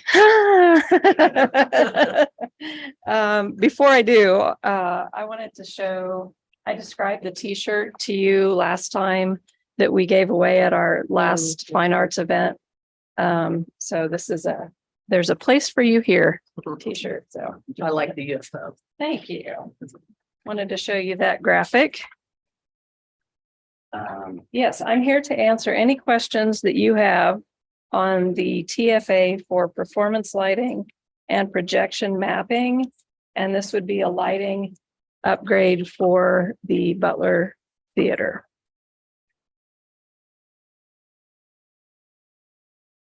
Did we contact anyone else other than Heartland A through Z? I also spoke to PEC. They weren't interested in bidding. It was, yeah, the scope of what they suggested was going to be way outside of our budget.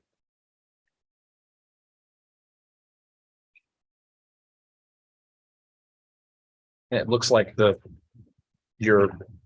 recommendation is for the higher of the two bids, but it looks like it's not exactly apples to apples because Correct. Heartland is providing more. Yes, correct. Heartland is providing a full lighting upgrade and installing projection mapping abilities. So it's basically a projector that will project on the entire sky or back wall of the theater.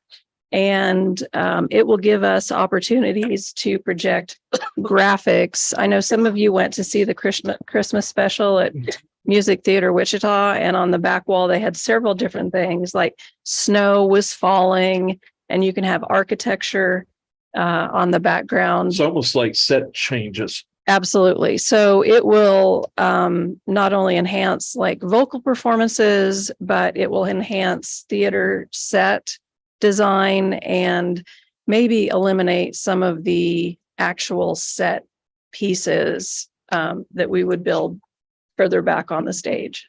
So Does McClellan, that's the one I was trying to think of. Do they do this type of work too? I am not familiar with them. I think all they do is sound. Sound. Yeah, I know they bid on the sound. for- Right. Oh, right. Yeah, I think they only do sound.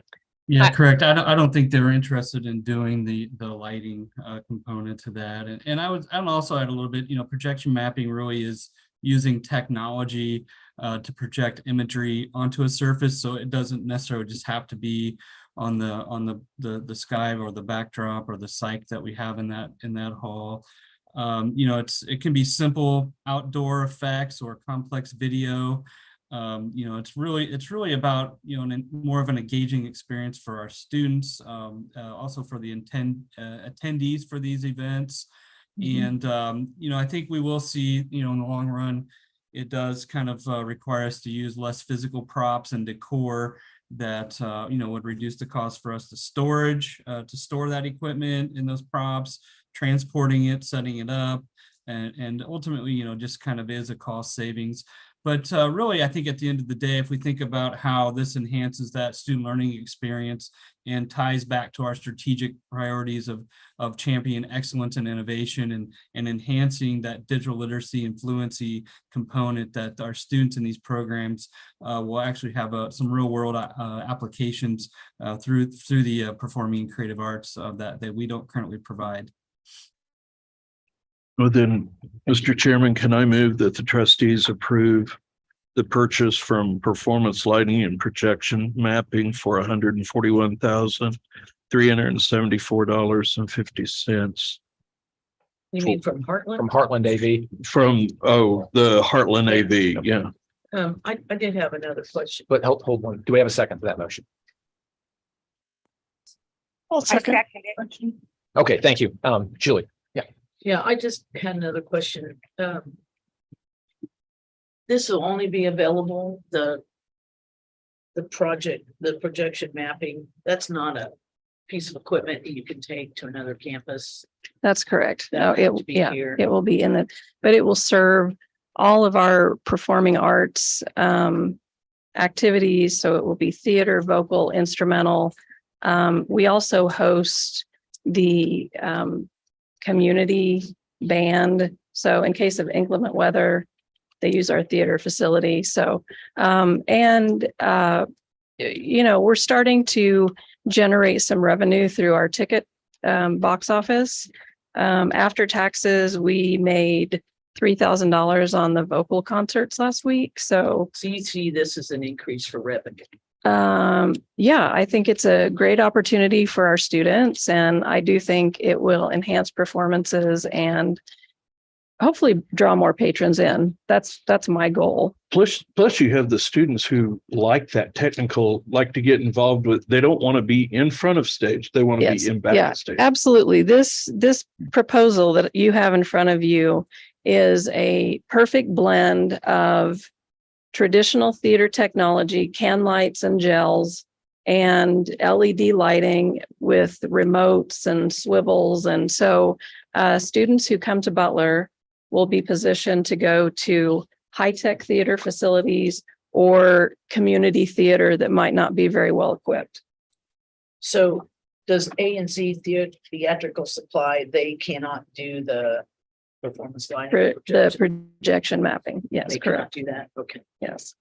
And also, we're blending our interactive design programs into our performing arts as well. So, I think this is a great blend for those students that are doing the digital design and digital media component, and how that does blend with that traditional performing arts experience that students are currently having as well. So it really kind of aligns with our strategic goals as well at the division level of really looking at this cross and interdisciplinary type of curriculum as we move forward. Any additional questions on this proposal? We've got a motion in a second. Jennifer, can you follow it? Trustee Good,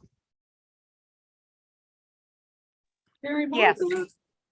trustee Brungart, Yes. trustee Jolly, Yes. trustee Rhodes. Yes. Trustee Winslow, Yes. trustee Shearer, Yes. trustee Smith. Yes. Okay, that passes 7-0. Thank you so much for the support of the arts at Butler. Thank you so much. I appreciate it. Okay, we'll move on to the server and storage life cycle refresh. Bill's online. Bill has way too nice of a background. I want to see something that's It's welcome everybody from Panama City Beach. 39. 49. Oh, 49. Thank you. Can you guys hear me okay? Yes, sir. The floor is yours. All right. All right. So 2 months ago, my deputy CIO, Christina, brought to you a topic for discussion for our current on-prem server and storage environment. She advised that it's come to its end of its life cycle and will be out of support soon. We went out to bids, looked at some on-premise server and storage proposals, looked at some cloud storage.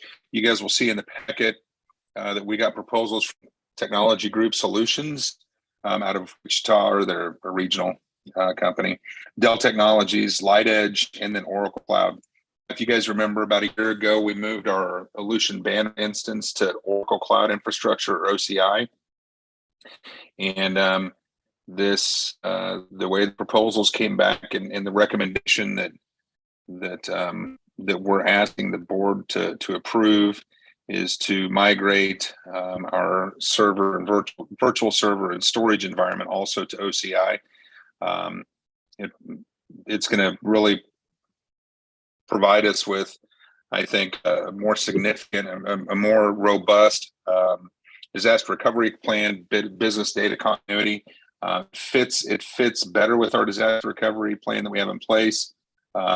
It moves the data offsite to the Oracle Cloud environment, which allows us to do data replication and really be able to maintain the integrity of the data and business continuity. So what we've got in front of you is a 5-year contract for the purchase of server and storage solution for $900,900, and then professional services, which is the implementation fee on the front end, for $11,896. Our recommendation is that this comes from our information services designated fund. Although I had a conversation with Kent earlier or late last week about the potential of some of this maybe coming as part of this coming out of the capital outlay, because that's what paid for the first piece of this like 6 years ago. So I'm here for questions, and Christina's in the room if we have questions as well. So ask away. Do we want to, first off, do we Want to make a entertain motion? a motion to approve it as recommended?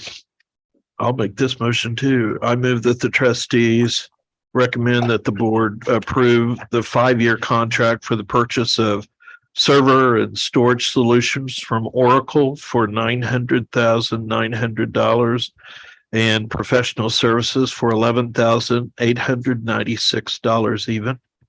We have a second. I second it. Okay, thank you, Mary Martha. Okay, any discussion? Bill, this is Shelby. If we use less than you plan on, will it possibly cost less than that? It said pay as you go, or is that just pretty much the total price? It scales as you go. So we actually scaled way down. And so this is what we've proposed. So this is the minimum piece of there was a stage below this, which we didn't think would meet our needs as they stand today. We have been through our data management process been eliminating data, but this is where we're going to be. I mean, it scales up and scales down. You buy credits with Oracle Cloud Infrastructure. And so if this year, for example, we use fewer credits, but next year we use more, this 990 over a 5-year period is really kind of what that averaged out to. Okay. So I guess to your point or to your question, if our data needs, let's just say double throughout this period, then our cost would go up. We don't see that happening. I mean, we built this using their scale calculator that is the industry standard. So If it did double, that'd be a good problem to have, probably. well, yeah. So even with student population increase, we have, yeah. I mean, I understand. I take what you're saying, but it takes a lot to double the amount of data that we have. Right. If we could use some of the capital outlay fund, I would appreciate that. Is it gonna be out of that capital outlay fund? Yeah, I'd like for that to be understood. You could put it in the motion if you like. I think that would be appropriate since it does say something different here. And that way we'd have a clear record. So if it's everybody. Motion to amend, then if we want to suggest that. I would suggest that in this case, it would be, yes, I would like to see that be very clear where the money's going to come from. So I'll amend my motion to include out of capital outlay fund. Is that correct? Yes. Okay. And I'll second that. Well, Question. does Mary Martha have to second it? She has a question. Yeah. It's No. Okay. Mary Martha, go ahead. Question. So you're Yes, saying ma'am. you want all the funds taken out of capital outlay? For this item, yes. Yeah, for that's this item. recommended for this issue, for this particular item. That's what's being recommended. So all funds will be taken out of capital outlay for this project. Okay. Didn't we Yes, think before it was out of the general budget for IT? Or not? I'm sorry, No. one more time. This is a designated fund that's. So Bill, am I right? Is it would be around, I mean, I'm going to use $1 million or it would be around $200,000 a year. I mean, That's correct. a little less than 200,000. Yes, yes. So we were able to lock in that pricing on a 5-year contract, and so yeah, it's about $200,000 a year, which comes to $990. And to your question, Linda, we have a designated fund that we use for large scale projects like this, so that we don't have to go back to the tax and ask for a mill levy increase to pay for technology. So we could have pulled this out of that, but that allows us now to use monies out of that designated fund as we look at we've got those needs coming up. The stuff we bought 5 and 6 years ago with the mill levy, the capital outlay mill, those things will have life as well. So that's where it all belongs. Well, let's go ahead and we've got the question on the motion on the floor right now is, do we amend the motion to specify that the funds will be paid for out of capital outlay? Okay. Can I second? Right. Yes. Just add to this motion because he made the original motion. If you just add a designation for where that money is coming from to the original motion. And the original Can second. Can I rescind the whole motion and make a whole new motion adding the end? I will admit that makes absolutely perfect intuitive sense, but I am not a Robert's rules person. Now, it seems to me if the same person that made the motion and seconded it are in agreement on that Changing it. that addition, that We just makes approve sense it to me. as amended and seconded. Yeah. Okay, so it was, Mary Martha, I think you and Julie both simultaneously seconded. Are you both okay with that amendment? I am. Yes. Okay, let's go ahead. Any other discussion? So to be sure, okay, I'll just repeat it just so that we're okay. Okay. I move that the trustees recommend that the board approve a 5-year contract for the purchase of the server and the storage solutions from Oracle for $900,900 and professional services for $11,896 to come out of capital outlay funds. But I think we still have to vote on that other. I think it's I think Vote as everybody's- amended. Yeah, we'll vote it as amended. Okay. Since everyone that made the motion. I was just repeating. Has amended it. So do we have then, and we've already got a second that was just restating it. Yes, So I was bring just it over. reading this. Go ahead and call the vote. Trustee Good, Yes. trustee Brungart, Yes. trustee Jolly, Yes. trustee Rhodes. Yes. Trustee Winslow, Yes. trustee Shearer, Yes. trustee Smith. Yes. Okay, that passes 7-0. Thanks, everybody, for working through that. Thank you, Bill, for breaking away from the beach to join us this evening. Yeah, we're sure heartbroken.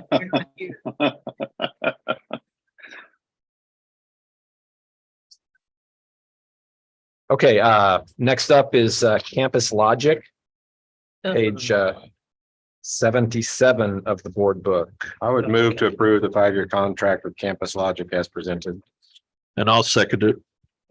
Any discussion? Any I have questions? one question. Yes, ma'am. Jessica, will you be able to, I mean, you have a sense of how many people ended up not coming back to the table because you didn't have the answers right away, correct? Or not? You just know that it happened, or do you know how many?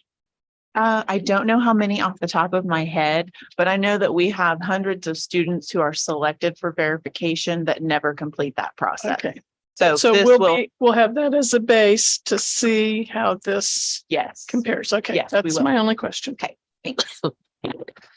Any other questions? If not, can you vote us? Did somebody second it? I thought someone did. Okay, trustee Good, Yes. trustee Brungart, Yes. trustee Jolly, Yes. trustee Rhodes. Yes. Trustee Winslow, Yes. trustee Shearer, Yes. trustee Smith. Yes. Okay, moving on. Oh, Bill, you're still on tap here. We've got the sound system upgrade for the gymnasium. I would move to approve the So- proposal of Heartland AV for 110,988.41.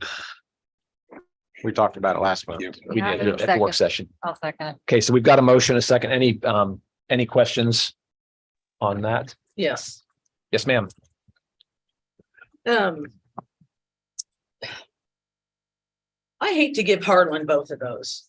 I'm not trying to be rude, but I would really like for McClellan to get that. They are a company that's been, I don't have any personal relatives or friends there, but it is a company that's been in the Wichita area since 1928. It was founded in Wichita. The other two companies have their original sites out of town and out of state, actually. So I would prefer McClellan get that contract. I don't know if you can go back and say, hey, would you do it for 112 or whatever? But that would be my preference. I do not like one particular contractor benefiting that much. I did a lot of research on these three. And I do have, well, you guys, when you do your research, you need to look up the corporation stuff online, because it tells you, if their corporate filings are in order or have been in order and so forth. So I usually try to remember to do that. Also, I was wondering if you guys had looked at McClellan's, because it not only included some of the things everyone else included, but it also had their certifications in there and an area list of jobs that they have done. So I would want to amend that to give it to McClellan instead. I can answer some of those questions if you'd like. Okay. So we went through the RFP process for this. We sent it out to half a dozen or more companies. The three respondents were those in front of you, CTI, McClellan, Heartland. We open the RFPs. We do full research on the companies. Heartland has done a lot of work. McClellan, I don't remember the last time McClellan did any work for us, but Heartland's done a lot of work. They understand the environment. The owner, Heartland, was a former techie a long time ago before I came to Butler. He's a Butler graduate, and through that process, they came in at the best. Plus, as we evaluated these RFPs, Heartland was the only one that could meet all of the standards that we placed in the RFP in the time that we need. McClellan and CTI both had delays that they were concerned about with shipping. So we just, we picked the best price, the company that we know works well with Butler because they've done work recently, is Clip Room, the Kansas Room at Andover. And all of these are competitive bid processes. And so we don't really, after an RFP, go back and say, well, you didn't do good enough in the RFP, so now can you lower your price? Because that was really unfair to the respondent RFP. Can you send out a standard RFP form that people just fill out, or do we just tell them we want this and you fill it out and you provide the information you normally fill out? Because it is very. We put together an engineered bill of materials. A full RFP packet. Yes, we do actual RFPs. So that RFP included a bill of materials. It included the history, the layout, everything as would be a standard RFP. And then there to answer the RFP, all of them, we had a RFP with all of the vendors there. They came to the gymnasium. Our IT department, our AV department, facilities all met with them, answered questions, did a walkthrough. They asked then, if they're not able to provide the materials that we're requesting in order for us to be able to standardize across the institution, what they should do. And I said, well, you answer with what you can, and you'll just explain in your RFP answer as to why you can provide the materials that we're requesting. And so again, it's a very standard RFP process. And our recommendation toward it to Heartland is specific because the price was the price was the lowest. B, we know that they understand our environment, and C, they've installed for us and understand in our meeting the standards of the bill of materials that we sent out. And you don't feel that McClellan understood the bill of materials? No, they understood it. They just couldn't. They didn't feel like they could meet the timeline. Nor they get the stuff in that they needed the equipment in. I'm sorry, but where is that in their proposal? Well, let me interject here. Some of those proposals that some of these companies sent were 70 or 80 pages long. They had company history. They had all kinds of stuff. I didn't think that it was valuable to insert all of that in the board book. 70 pages? Yeah, I think one of the proposals, Jennifer, was 78 pages, wasn't it? Well, the first paragraph of McClellan's response openly says we may not have equipment until fourth quarter of 2023 at the earliest. Yeah. We'll be playing because of supply time. chain issues. The gym has to be done this summer. Yeah, for volleyball. I want us to go with the low bid, period. I think we're messing with a can of worms if we start this going with different bids. Any other comments or questions, discussion? Is this tied to anyone? Is Heartland AV tied in any way to anyone that is a member of our foundation here? What is the foundation? The foundation has nothing to do with it. Question. I don't expect to have to explain it. I just asked the question. Is Heartland AV tied to anyone who's in the foundation? No.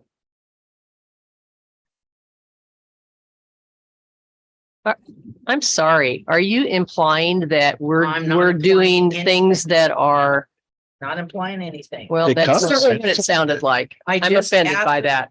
Well, I'm offended that you would think you have to stop. No, the question draws. The question draws a natural inference. We've moved on. Let's. We can go ahead and call the vote. Trustee Good, Yes. trustee Brungart, Yes. trustee Jolly, Yes. trustee Rhodes, Yes. trustee Winslow, No. trustee Shearer, Yes. trustee Smith. Yes. Okay, that passes 6-1. Thank you. Yep. Thank you, Bill. Moving on, personnel. Shelley, we have a retirement. Yeah, Stacy, we call her Stacy. Her name is, we call her Stacy Wood, but her name is Stephanie Woods. And she has worked for the college for 19 years, and she is off to enjoy retirement. And she most recently has been working in the STEM department for the interim dean of STEM, which is Stacy Covert, as administrative assistant. Sorry, Shannon. I said Stacy, didn't I? Shannon Covert. Well, it's all those S's. Yes, yeah. And she is just a delight and has done a great job for so many people over the years in different capacities throughout the college. And I know she's going to be missed a great deal. She's a lot of fun and she deserves, a great retirement as far as I'm concerned, but thank you. Thanks. We have a motion to accept her retirement. I move that the board accepts the resignation and retirement of Stephanie Wood. Do we have a second? Second. Trustee Good, Yes. trustee Brungart, Yes. trustee Jolly, Yes. trustee Rhodes, Yes. trustee Winslow, Yes. trustee Shear, Yes. trustee Smith. Yes. Okay, that passes 7-0. Wish her well in her retirement. Would entertain a motion moving on to approve the consent agenda. I would move to approve the consent agenda as presented. And also, okay. Again, double seconds. Trustee Good, Yes. trustee Brungart, Yes. trustee Jolly, Yes. trustee Rhodes. Yes. Trustee Winslow, Yes. trustee Shear, Yes. trustee Smith. Yes. Okay, that passes 7-0. Dr. Kroll, supplemental information? I don't think any changes to the keeper from, oh, sorry. There is. Sorry. Yeah. To the microphone. Sorry about that.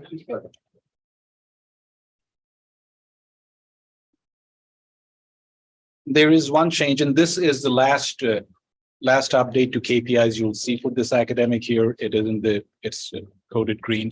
Before I go there, I did promise you I was going to answer a question Shelby asked last month, which was what was the change from previous spring to this spring for census day? It was a loss of about 1.7%, which if you compare from the spring before to last spring, that was a loss of about 5%. So that was the response to that. What you see in front of you is a survey of the annual survey, which is mandated for all our technical program concentrators and alumni. You will notice that the percentage of those who responded who found a job, it is very high, about 84%, which compares very favorably with the 69% or so we had the previous year, because the previous year was kind of different. One of the other things which contributed to it, we actually got a response of about 43% of all those that we surveyed, which is a pretty high rate if you're looking at surveys. Previous year, we had about 38%, so that did affect it too. We had changed some of the methodology of the survey. That certainly helped. I do want to give out a shout out to Kerry Smith, who is the executive assistant to the CIO right now, but was the administrative assistant at HEP. She did a very good job digging into things, calling people and looking things up. So that helped with this number too. So not a bad thing, ladies and gentlemen, 84% having found jobs within a year of their graduation. And with that, I'll take any questions. I think. Hey, thank you very much. Just a couple of things on the calendar. This is spring break week, obviously. And always in the past, we've kind of fluctuated. Everybody could take 2 days off sometime during the week. This is the first year that we've actually said everybody's going to take off Thursday and Friday. We're going to be closed on Thursday and Friday. So if you're looking for somebody one of those days, You won't find them. essentially be locked. You may find a stray here and there in their offices, but so we're doing that this year to try and give folks some actual time off. Our men's basketball team won region play and play Monday night at 4:30 in Touch, and we play. Who do we play? Can you remember? That's all right. That's right. Yeah. Who is it? Rose State. Oh, okay. And we got the 10th seed, did we? It looks like we're the higher seed in that game, right? Yeah. Yeah. Lots of softball and baseball games going on, and still watch for, art shows in the gallery, instrumental music, local theater production coming up here, and again, music theater, I guess that's what I should say. So anyway, lots going on, but I did make it out to a baseball game.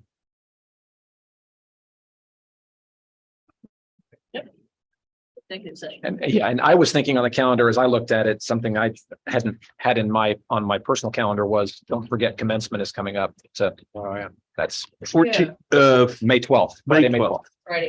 Friday, May 12th. Nurses Okay. Pinning will be on Thursday night. We won't be able to be in the gym. Obviously, it'll be torn up. Nurses Penny will be at the Performing Arts Center downtown.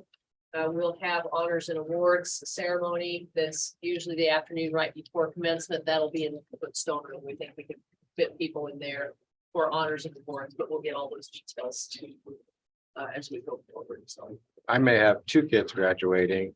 I could hand it to, which would be really cool if it happens. One's a little on the fence. We'll see. Well, I have about 12 or 13 that very cool. Biological children. Fun, Oh. fun time of year.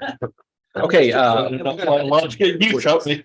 would entertain, languages on 125. I was trying to do that. So we go into exec session. Julie, go ahead. I move that the board recess into executive session to discuss negotiations pursuant to open meetings exceptions for matters related to employer-employee negotiations, and that the members of the board, President Kim Kroll, Bill Rinkenbaugh, sorry, Bill, Dr. Phil Speary, Shelley Schultz, Tom Neville, and Kent Williams be included. And just for clarification, Dr. Spear is not going to be able to join us, so don't need to give the motion. Okay, take him out. And to further clarify, I guess we'll resume back in here within 30 minutes. And I'll We second have a the second. motion. Okay, Thank you, Dave. Okay, and we will. trustee Good, Yes. trustee Brungart, Yes. trustee Jolly, Yes. trustee Rhodes, Yes. trustee Winslow, Yes. trustee Shearer, Yes. trustee Smith. Yes. Okay, that passes 7-0. I will note as we've done before, I'll note the times in and out once we move into our virtual room for Mary Martha to join. Is Mary Martha the only one that's joining virtually? Or is Tom? But all of you too. Oh, Tom. Right? Thanks for that. Yeah, I'll be joining as well. Hey, you bet. Thank you, Julia. So then. Oh, man. Yeah, no, that's fine. Shelley's. Thanks again. Thanks for being here. Yes.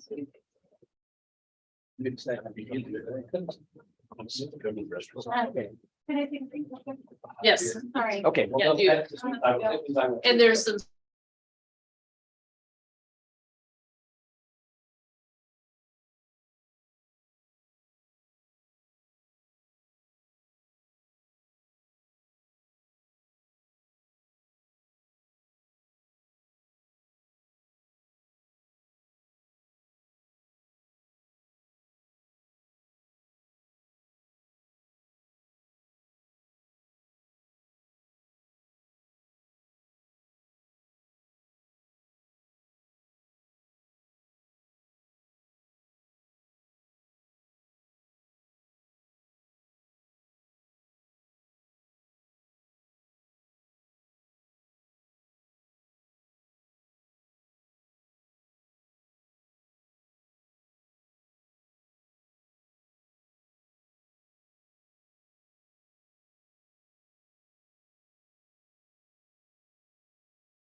I returned mine yesterday because I don't use it.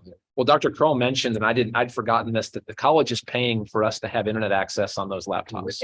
We pay a monthly fee. So if you're not using it and Oh. you want to turn it back in. I'll bring mine back because it just sits in my bedroom. That was mine give it is the back same to way. us. We pay $40 a month for the broadband free. Okay.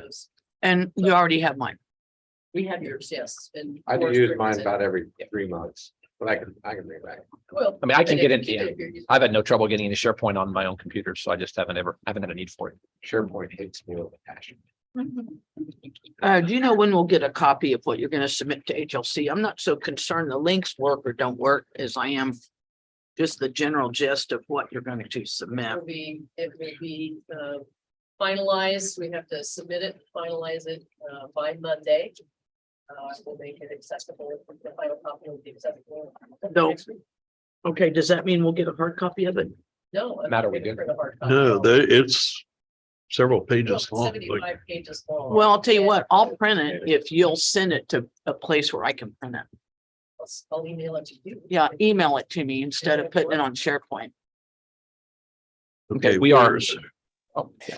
Would We're- you we are email back. it to me too, please, Dr. Kroll? I tried to You print you need to the, know, though, you need to know that those evidence files, nothing will be linked to it. You Right. won't be That's able to okay. access. I tried to print the 10 pages for number 2 for us and can't print from it, so I'm reading it on my phone. Yeah, we're out of exec session, back in open session. Just for the record, we went in officially at 6:53 after taking a short break and getting our Zoom stuff connected. And we are coming out right now at 7:23. So would moving back to the action item that we tabled, which was to approve the administrative notice letter for contract negotiations, would entertain a motion to approve that as presented. I move that I was looking for It's on page 29.